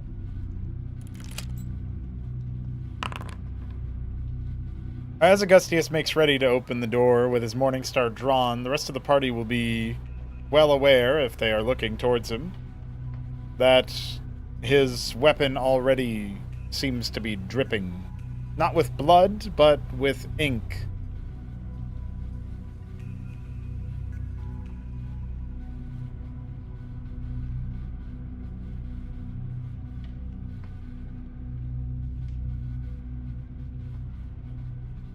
Jason's too busy drinking to comment.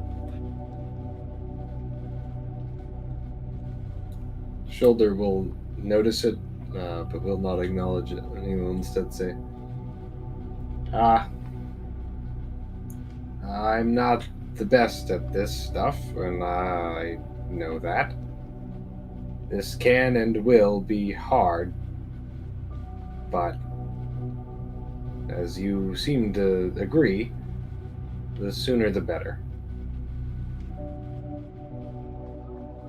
Augustus doesn't say anything as he pushes open the door. Go right ahead. The door opens up, and as soon as it does, that same fear that gripped Fizz earlier returns.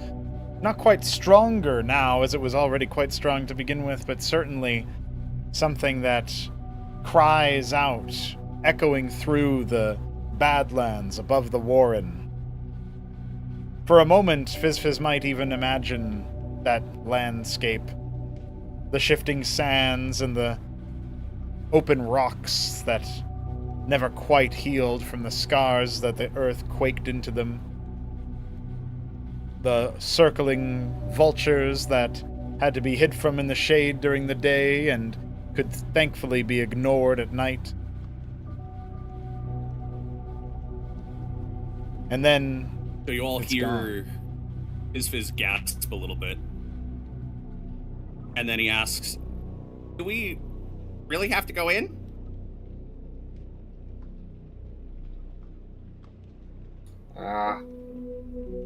Yes. I'm a big Jurgle fan, but not this big of one.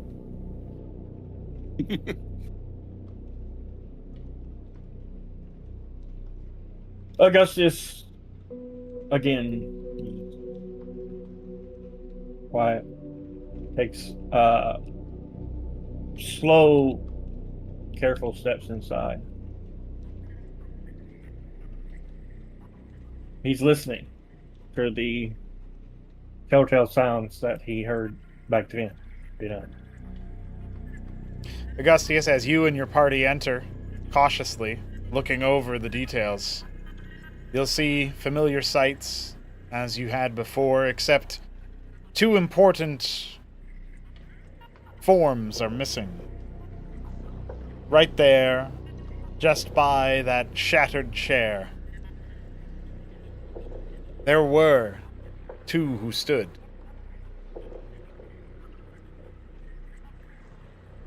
There was a fight that had broken out, yet here we are, where none but you and your companions currently tread. Ale spilled upon the table. A chair shattered in surprise before a melee. Augustus frowns.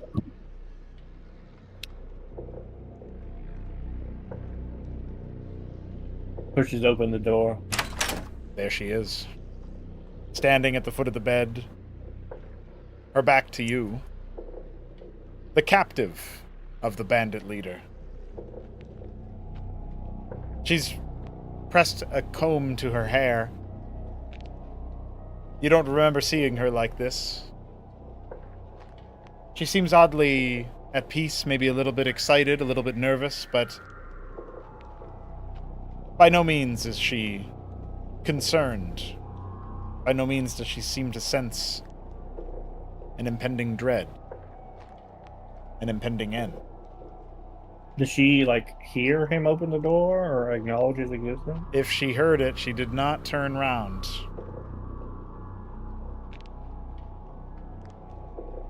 Augustus,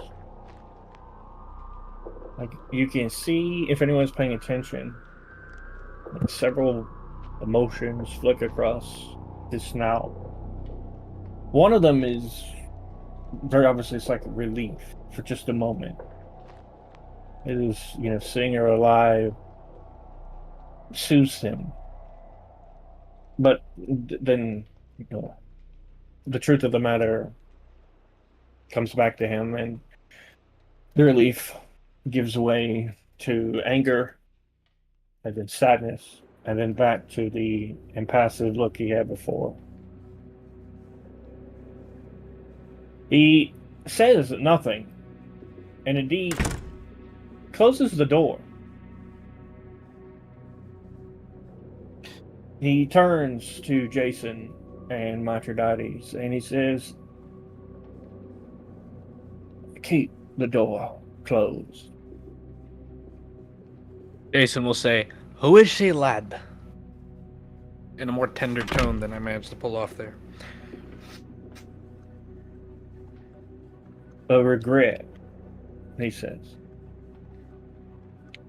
Respectfully, we didn't come here to run away from regrets.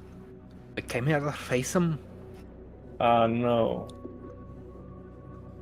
There is another regret I must find first. As if on cue, a knock at the door that Augustius steps towards resounds through the chamber. And the door that Augustius had just said to keep closed swings open, and out bursts the lady. Useless.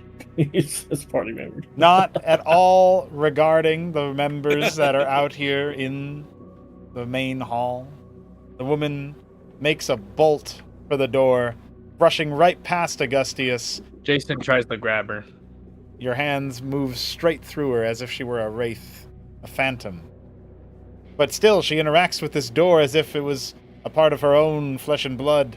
She swings the door open, revealing a stern-faced man dressed for battle. There's a confused expression on the woman's face, but undoubtedly recognition, and Augustius will recognize him as well.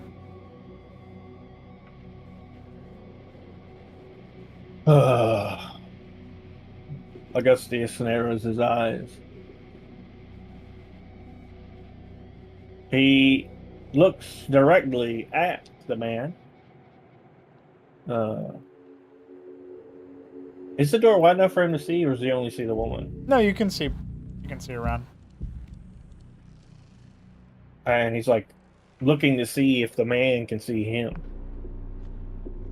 The man pulls a face, one that seems a little out of place for his discussion, silent though it may be, with the woman. He takes a step forward. There's a strange chill in the air, and it seems almost as if the realm that you are in itself skids to a halt. The rain freezes in its tracks. And there's a far greater churn to the world now. The first audible sound you've heard the woman make is a gasp as she's pushed off to the side by the man who puts himself between you and her, Augustius, and looks down upon you. His weapon is not drawn, but he clearly views you as a threat. Another of that damned order! How did this happen in history? Oh, go ahead. Sorry. That was all he said. Another of that damned order.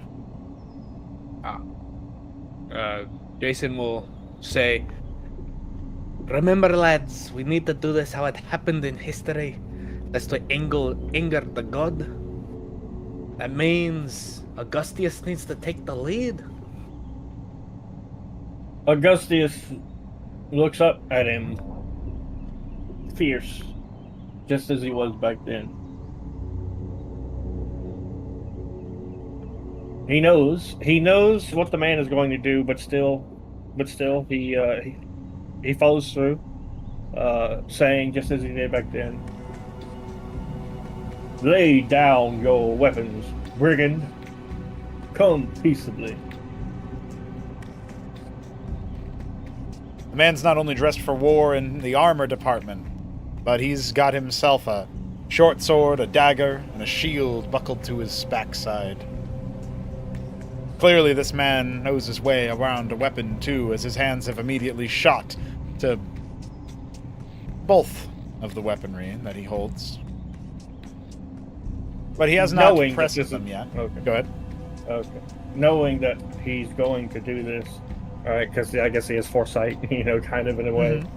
Mm-hmm. He, jerks his, Morning Star forward, letting him know that this is happening really fast. Mm-hmm. That if he pulls it, he'll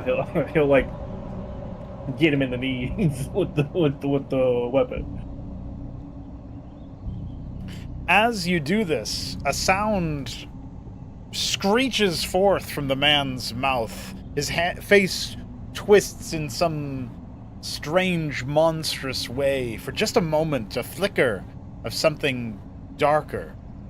But the screech that it makes, this endless echoing cry, not of something supposed to be fearsome, but something desperate for assistance, retches out of the man's mouth. Recognizable only by Fizz, just as the visage was. What?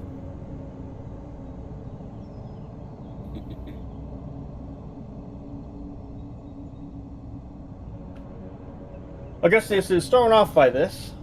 He didn't remember this happening. He expected the man to fight. He's actually unsure what to do because this is how it happened.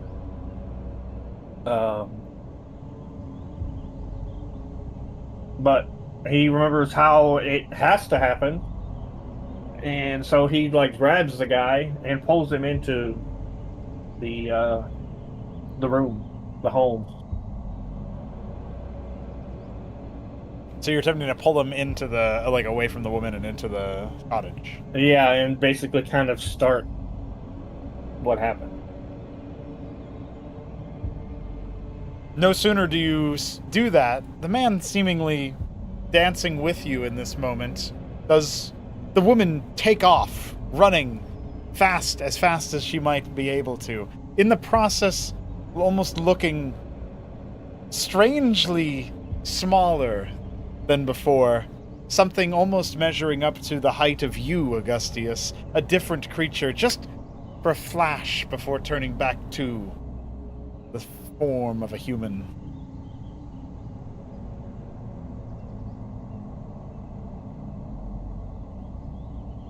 Augustius, something is wrong. He understands this, but he doesn't know quite what to do. And they've already pissed the god off plenty, and he's not really willing to do that. So he continues just as he did before. "I said, come peaceably.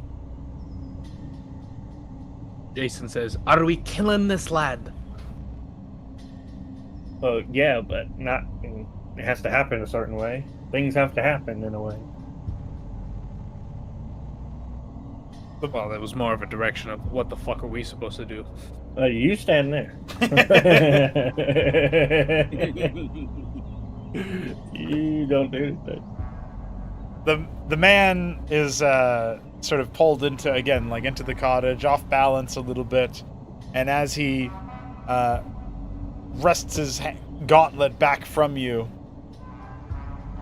his form again seems to change for a moment, and you swear that any hand that looks quite like that was within his gauntlet could never fit in a piece of armor, could never wrap around a sword.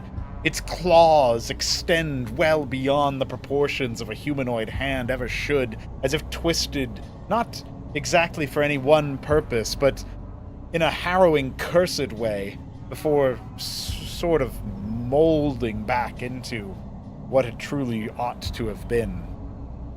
And another gut-wrenching screech emerges from its face as this man seems to be struggling to remain what he ought to be, and once again reaches for a blade.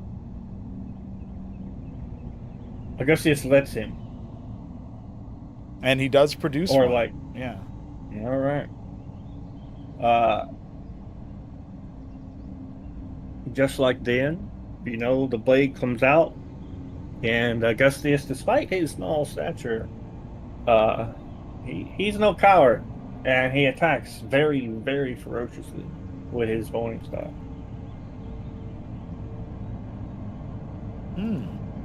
Okay.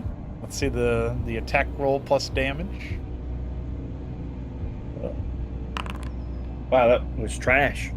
Awful.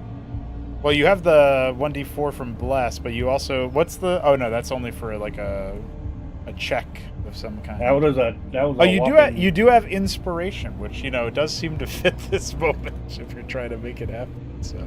he's trying to make it happen, and I haven't used it, so... how do I use it? You just roll again, and we're going to... Oh, sorry. No, all good. You roll the attack again, and we add the two rolls together to make whatever it results in. Okay, so that will hit, because it's a combined 17. Alright, I'll go ahead and remove my inspiration. Boom. Alright, and now I roll damage. Damage. No more. 6. Okay. As you bludgeon the man straight in his chest plate, shall we say? Where are you aiming for here? I think that's where I tried to aim. Yep. Yeah, in the past, so yeah, that's what he's gonna do. He's really trying to recreate this as much as he can, despite the awkward situation. Right.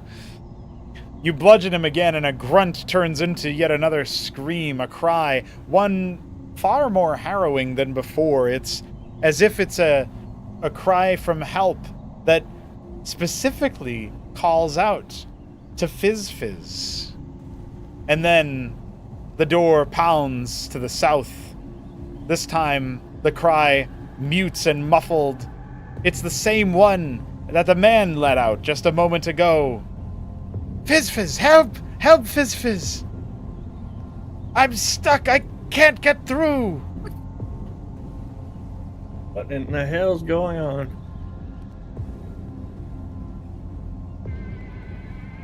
Fizz Fizz is going to immediately jump off of Shoulder's back and run for that door. Alrighty, let's do that. You good to move? Could be anyway, I think. Maybe? No? Hold on. Okay, I think it was. Yeah, it's not letting me There you select go. There you go. Okay. Fizz Fizz is running for the door. Shoulder is flying after him. Not literally, obviously, but Come on! if he could. He's a big bird. It would be pretty good if he and could then start flying. Fizz Yeah. is going to try to open the door. All right, go ahead and try.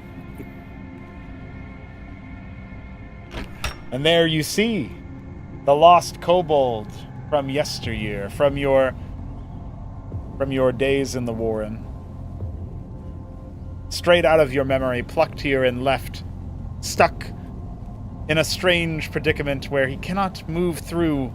He's calling out to you, but not reaching towards you, and desperately looking behind him, scared of something that cannot be seen, but something you remember all too well, a twisted horror.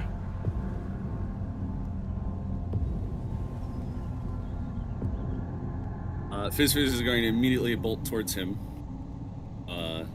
leaving Shoulder behind at the door, and grab a hold of him and say, I have to help you. Come with me. All right. Jason says to Benson to keep an eye on Augustius while he makes sure the two, members of the party with no health don't get burst down by something strange. I will keep our brother safe. The man seems to be swinging towards you, Augustius, with his short sword. Dang, he hit. That's going to be 8 slashing damage, slicing through your defenses, bloodying you in much the same way that you remember being bloodied, although more so by the woman as opposed to this man. Yep.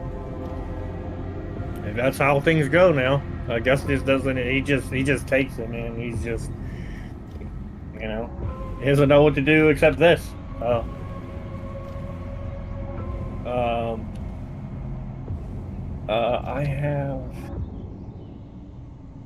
I think, if I remember correctly, he did use a spell, didn't he? Oh, I believe so in your description. You can decide now. Like, it was more informal before anyway, and we were just. Okay. If you think of a better, more satisfying one, I'm letting you take the lead on that. Melee range spells, is there like a downside to that? No. Or is it like okay? No. He's going to cast Guiding Bolt, point blank. Hell yeah. Oh, well, if it's a ranged spell, I think you would have disadvantage casting it in melee. Oh, is that how that works? Because it's the same thing as using a ranged weapon, unless Darien House rules it. I'm thinking that I'm probably going to keep that more so for spellcasters that... I'm not sure I'm going to keep that at all, but if I was going to keep that, it was going to be for spellcasters that are more, like, dedicated to the arcane. Like a wizard or a sorcerer or something like that. But I haven't even decided if I want to reintroduce it, so I ripped that out pretty early, because you already have a lot of reasons to just use a crossbow instead or whatever, do you know what I mean? Oh, damn. Oh, there we go. A crit. Yeah, buddy. Is that a nat 20? That is, yeah. Yeah. Let's see that critical damage. Roll with a crit, yeah. Shit. I think he's dead. And just like that, Augustius, you scorched the man with your guiding bolt, power flooding through you as if given to you by the sovereign itself, the wellspring of fate, Salius, arcing through your magics and answering your prayers with a bellow that knocks the man back towards the outcrop. He staggers, his form seemingly fading. And as it does, Fizz, the small kobold, your friend, cries out for you one more time and says, "You can't leave me! You can't!" Before flickering back towards the woman that you had seen earlier, armed with a dagger, who stabs out at you with a cry of fury. Your quick thinking lets you dodge underneath it, but surely you remain most confused. Aeson runs over to What's tackle the woman happening? and restrain her. All right, let's see that grapple check. It's athletics, right? Yeah.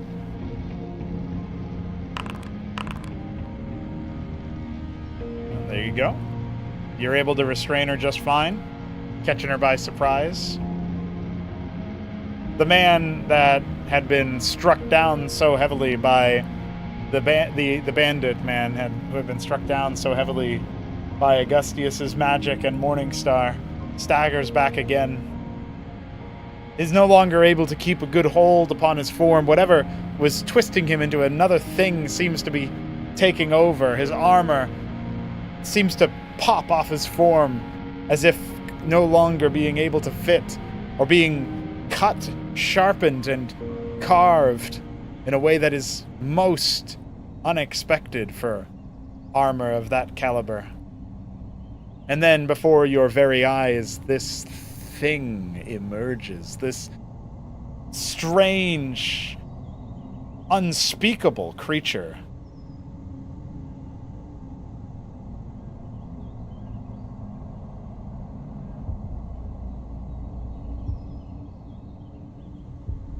Just like Suddenly, you see 3.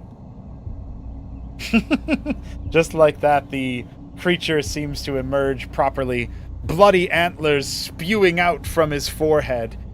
His maw descends into something much more elongated, and the creature growls at you before letting out a scream of pain.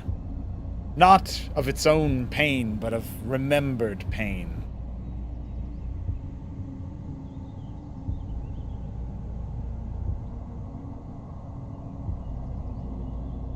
Augustius is both sure and unsure of what the thing is, but it doesn't matter. It must die. That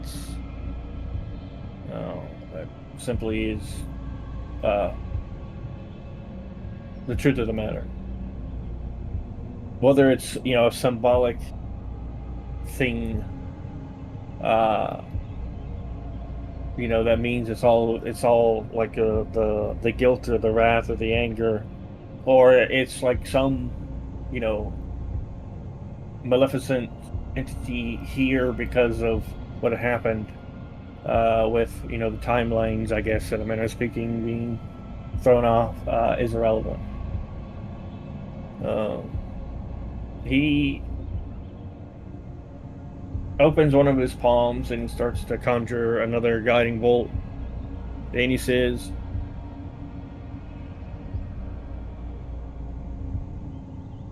if this, he says, your presence here makes losing control a whole lot easier.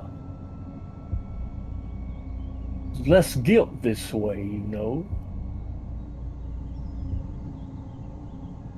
And I think, does he have a level 2 slot? He does. He does a second level spell slot, so he's going to use that. He's going to use a second level guiding bolt on this monster. Alrighty.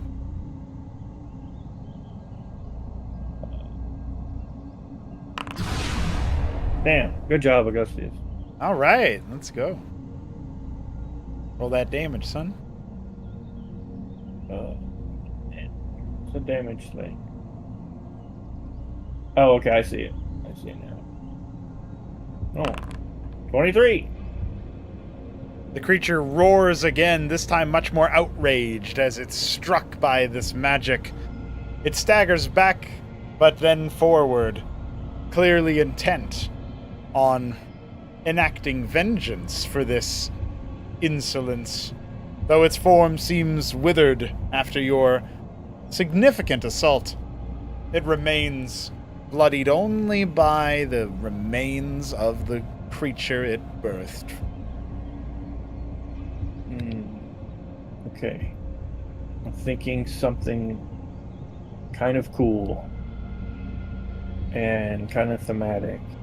Well, you'll have to sit on it for Maybe one moment, because we do have to check Yeah, in yeah. with what's going on with Fizz and the fact that Jason's restrained the woman. Well, if she's fully restrained, Jason's gonna start dragging her towards the door. Go ahead. All right. She's kicking and screaming in the process, trying to make things difficult for you, but you're able to easily overpower her despite this.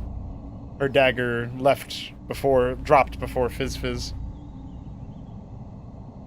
In the Jason rainy will grounds. say, "Need to figure out whether or not we're killing her or not."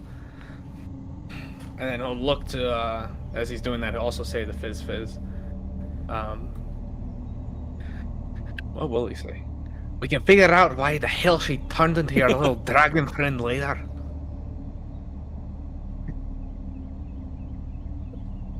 No. Are we in I need to combat, or ask am I her, free to where sort did of move? Zizi go?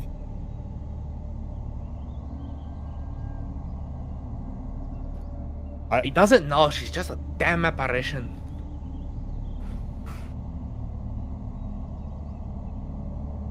If she was an apparition, how are you holding on to her? Yeah, he has a good point.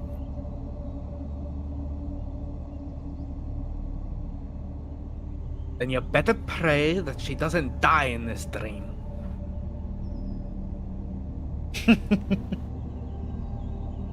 All right, Augustius, you will hear your concentration may be,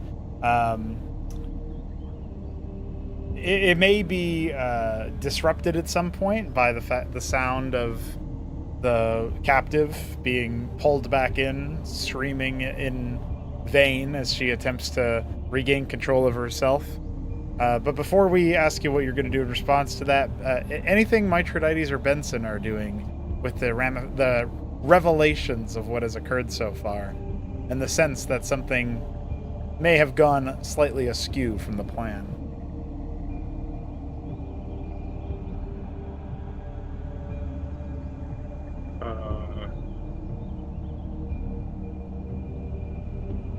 I suppose Benson is, after what happened last time, he's hesitant to intervene. So he's kind of like waiting for some kind of cue from Augustius to actually really do something.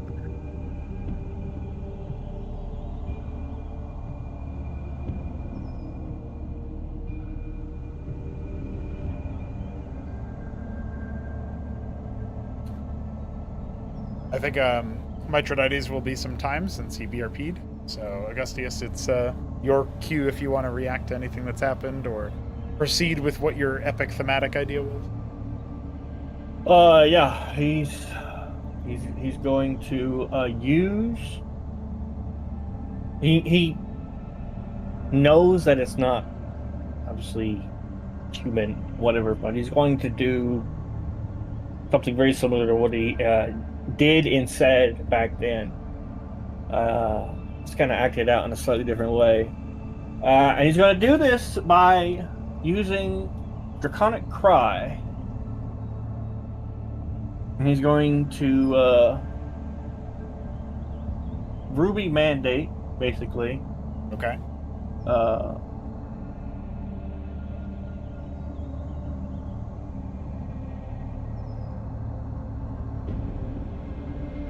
And he's bellowing out. First it's a roar, and then after this very angry roar, whether it succeeds or not, he'll approach and say, just as he did then, "I am the arbiter of the will of the sovereign of law. You are a reprobate, a degenerate. You are better off dead. It had been better if you had never been born." And then he's just gonna swing with his Morning Star, just as he did that guy. "You are my greatest failure. You have haunted me in my dreams every night. I will be rid of you. As your ruby mandate comes to its climax and you strike out at it with your morning star. Ooh, okay, roll the damage. You hit.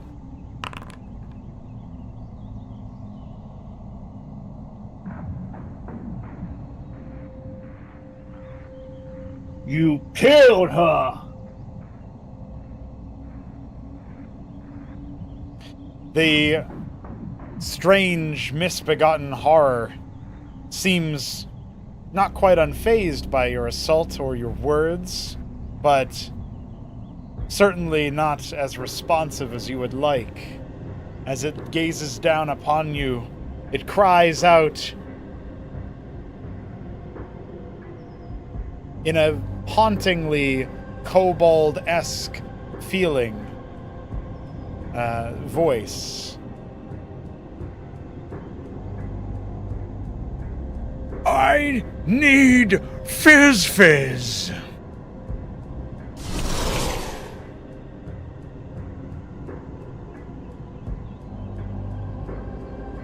I'm gonna need a wisdom saving throw. Okay. Well, I am a cleric, so... There you go. You also have advantage on that, right? Or what is the shoulder roll? He adds a d6. Okay, you added 1d6 to that. If he wants. He can see the roll first. Yeah. Oh, okay.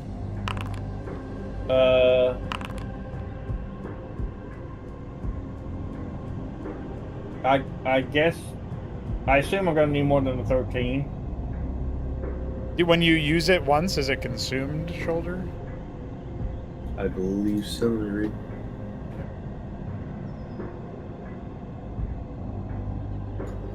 Yes.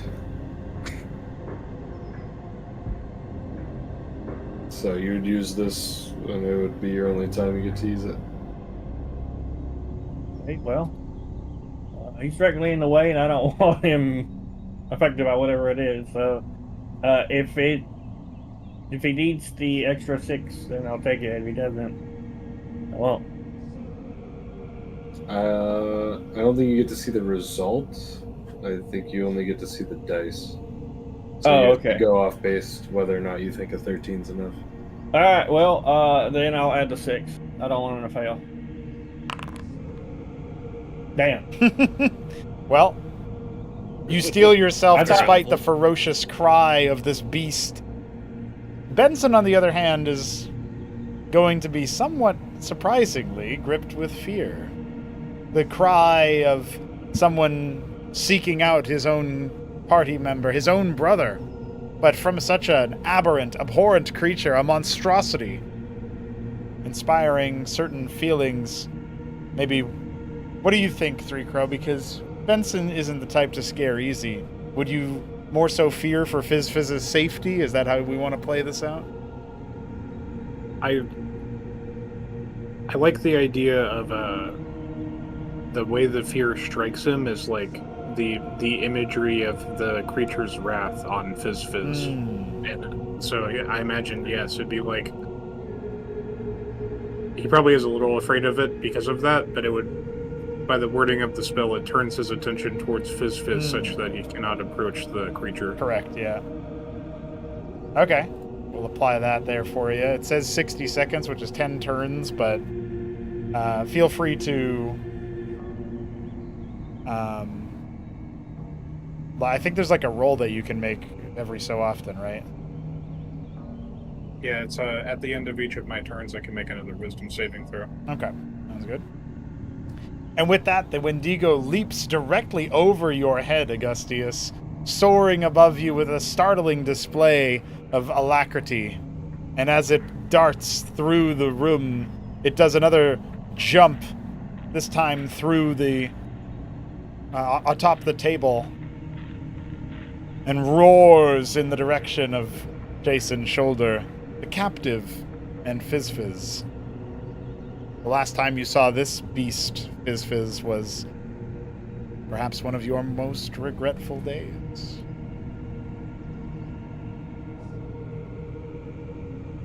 Yeah, as Fizz sees this barreling at him, jumping onto the table, anybody looking at him will see that his pupils like shrink to pinpricks. His eyes widen than before, and a scream rips from his throat as he stumbles backwards, falling to the ground, absolutely terrified.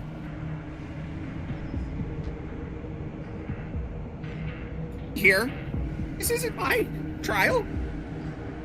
And then he starts. You'll know this thing. He like stumbles up again as he tries to run, and he does not respond to that. As you begin to run, Jason. Rather than the door slamming shut the way that you would expect it to, given it's made of wood, it's almost like a sudden displacement of rock slams forward before you. The earth around you, it is earth, isn't it? Not wood, not furniture, but earth, stone, sand, and leftovers from a quake. You found yourself trapped, thoroughly stuck inside a strange, but yet very, very familiar hideaway. One you hoped would spare you the creature's wrath, and one that Zizi could not enter in after you.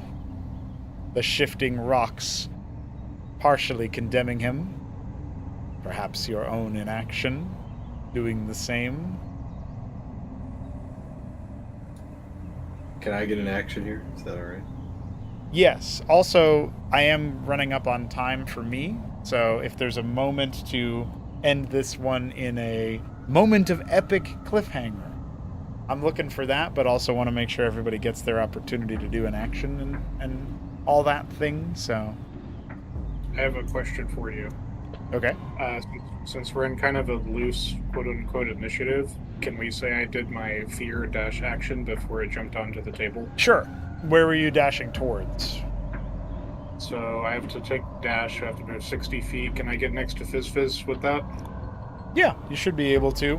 You'd be watching him sort of like maybe it's like as you cross this area is when the creature leaps onto the table and Fizz starts to run away, so you'd be following him. Yeah, so I'm like, it looks like I'm running away from the beast, but I'm like concerned expression barreling at Fizz. Yeah, fair enough. And once I catch up to you, let's see. I'm going to place a hand on your shoulder and I will say, brother, I will not let it harm you. And I'm going to cast Sanctuary on you.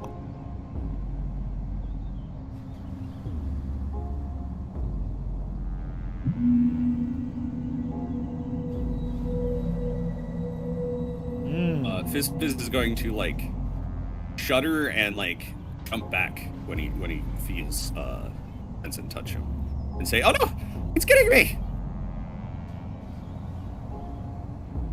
You are safe now, brother. Before then calming down as he feels the sanctuary take effect.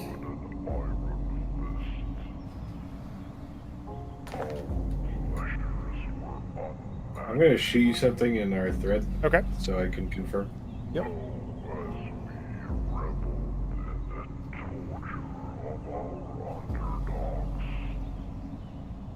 Let your daddy's ducks into the room. Clever. Recover.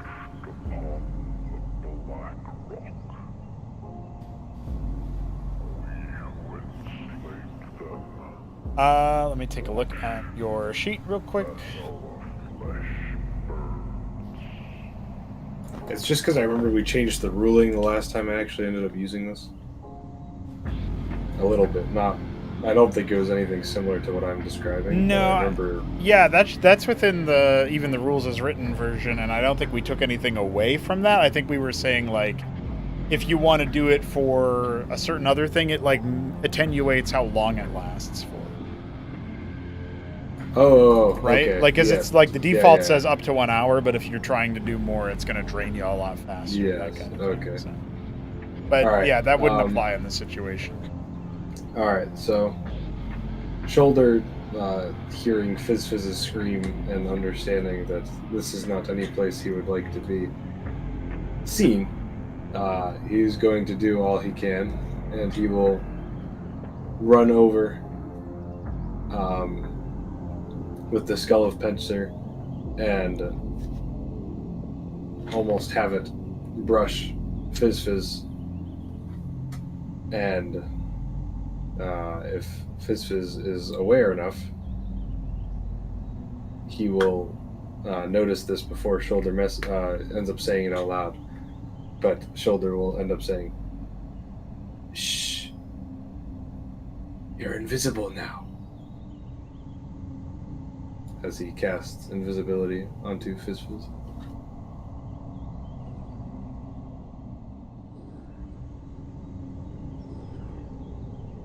Will instinctively look at his own hands to see if he is actually invisible. Well, while you can see yourself, there is a sense that the rest of the party has lost exact sight of you. Even the one who imparted this gift to you was no longer able to make eye contact directly. As you moved your eyes and head and stature and looked back up at Shoulder, you'd see that his eyes were still looking at where he last saw you, just slightly off from where you really are.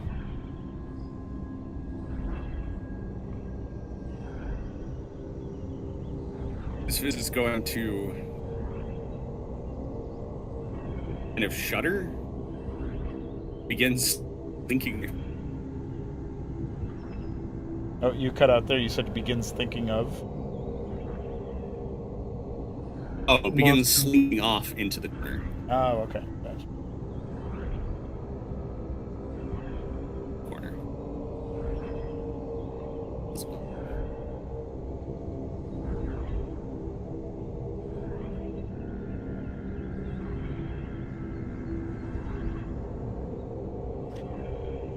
All right, well, that does pretty much get us over to time.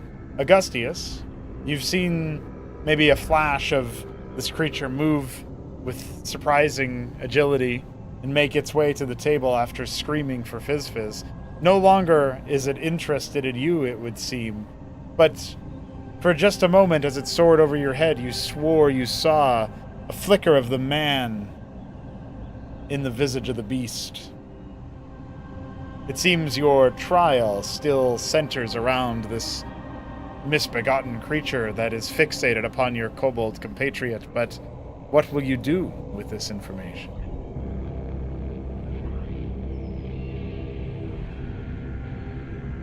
You have the last word on the session. Augustius doesn't know anything. He is completely unsure of what to do. Very perplexed by the fact that for some reason this trial has combined his and Fizz's traumas in one.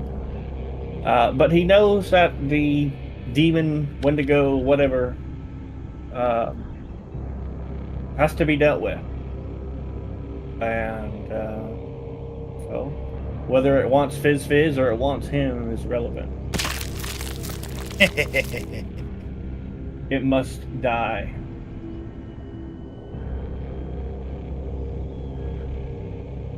And none of the gods, Jurgle certainly, cannot say that he did not attempt to do this exactly the way as it transpired.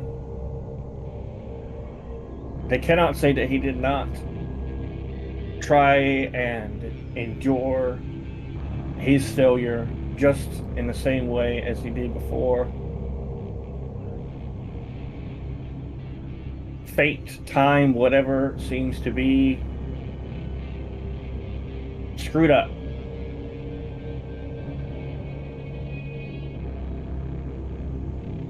But a demon's a demon. So it's got to go. The demon's a demon, and Jason's a bull, because he can't become a squid anymore, for some reason. That's a load of bull. Badum-pish. I wanted Section to grab this in. guy and then strangle him. That's okay. We'll just fucking gore him to death now. Actually, he has horns too. We could like lock horns, but he's like so small. He seems to be very, like, bizarrely proportioned. His stomach impossibly thin, blood seeping from invisible wounds or apertures on his horns and face. It's a grisly sight, but one that maybe is less intimidating to you in bull form. Alright, lads. That ends the session. Thanks for bearing with the fact that I had to go earlier than we obviously wanted to. But hope you guys still enjoyed it. Triumphant return, maybe? I have no idea what's happening. Couldn't tell you. Really off. Yeah, there's a good reason for that. I think you guys are from the same tribe. Blue tribe and red No, tribe? I think his Never. trial just became my trial. I think that kobolds don't have color-coded tribes. I think they're like a motley mix of everything.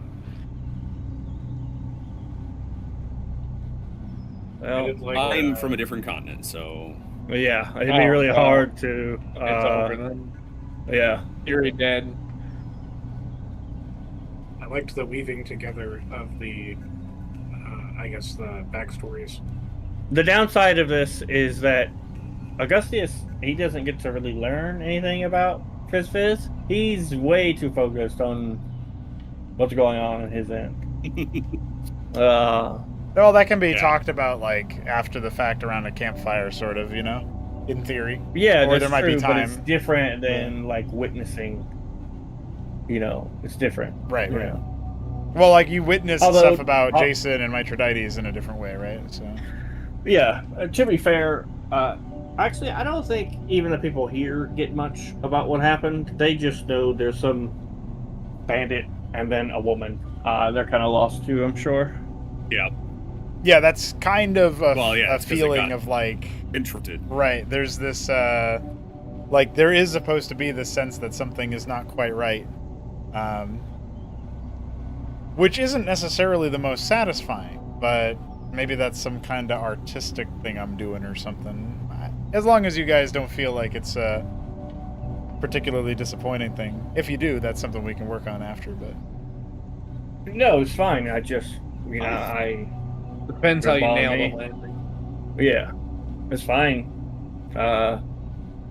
He's dealing with his trauma pretty well. But, you know, he's locked in like a mother. I have noticed some interesting avenues that might be useful for Augustius's growth later. Like, I was also kind of trying to mirror a little bit of that with Salius as well. I don't know if you noticed that, where he's like, there's a point where he's angry, but then he, like, stops being angry. You know what I mean? It's similar to what Augustius was doing. Oh, yeah, So, I saw. There's stuff like that. You can like, let go of anger. Like, well, you like the god, he struggles with it too. even a god is angry. Yeah, exactly. Yeah, but he's a god, so he must be in control. So he's just like, I must endure the fact that these mortals are dumb and like don't seem to understand anything about who they're talking to and why. Yeah, I very much enjoyed the resolution to that first puzzle. When I realized I had to tell Alex to tell us what he really thought, I was just like, yes, yes.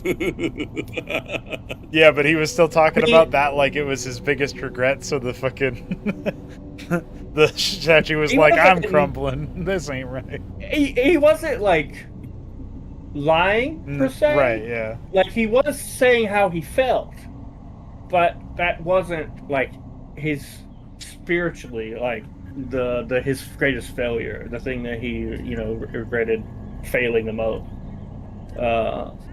Right. Although this group is certainly bad for his spiritual health.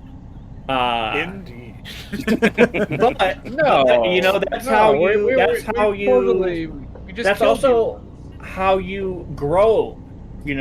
in your spiritual life Yeah, is you we're endure great for suffering, and there is inspiring no greater suffering than enduring this group. You know, like this is his personal hell, and like in a way he is in hell. Like he's dead, he's in like some world where like the gods are trying to get out too, and he's stuck with morons.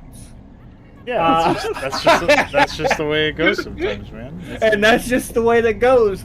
Demons and are I demons, so it's gotta die. For Augustius, He's in purgatory. it's also the fact, it's not just that he's stuck with morons, it's that he has to accept the fact that for whatever reason, heaven thought to get this specific group together. Heaven was like, this is it. These are the people who can help Jurgle out and like reorient. These are the saviors. These are the saviors. He's like, out of every body in creation, these people, so that's also something he's. Augustius must feel like a martyr. he definitely does. He's like sacrificed to save the world. Yeah, he's just like, I don't know why, I don't know what I did. I was just doing law and order. I'm basically like a monk cop. I thought I was just gonna wrangle up some bandits and then have some wine in the keep and have a good time. And now for maybe years of my life, I will be with these people. Maybe for eternity. Maybe we'll be suffering together forever. And that's absolutely awful for Augustus. Imagining that he has to stay with these people for 1,000 years before he can try again. Maybe nightmare fuel. His worst nightmare. The longer we stay in Jurgle's realm, the more our identities begin to crumble and we all become one. No, Brother. that's definitely not the case. Sorry, Jason's the dominant personality. You would not bend. He's a bull. All right, well, I gotta bounce, lads, but thanks again. GG's. Good night.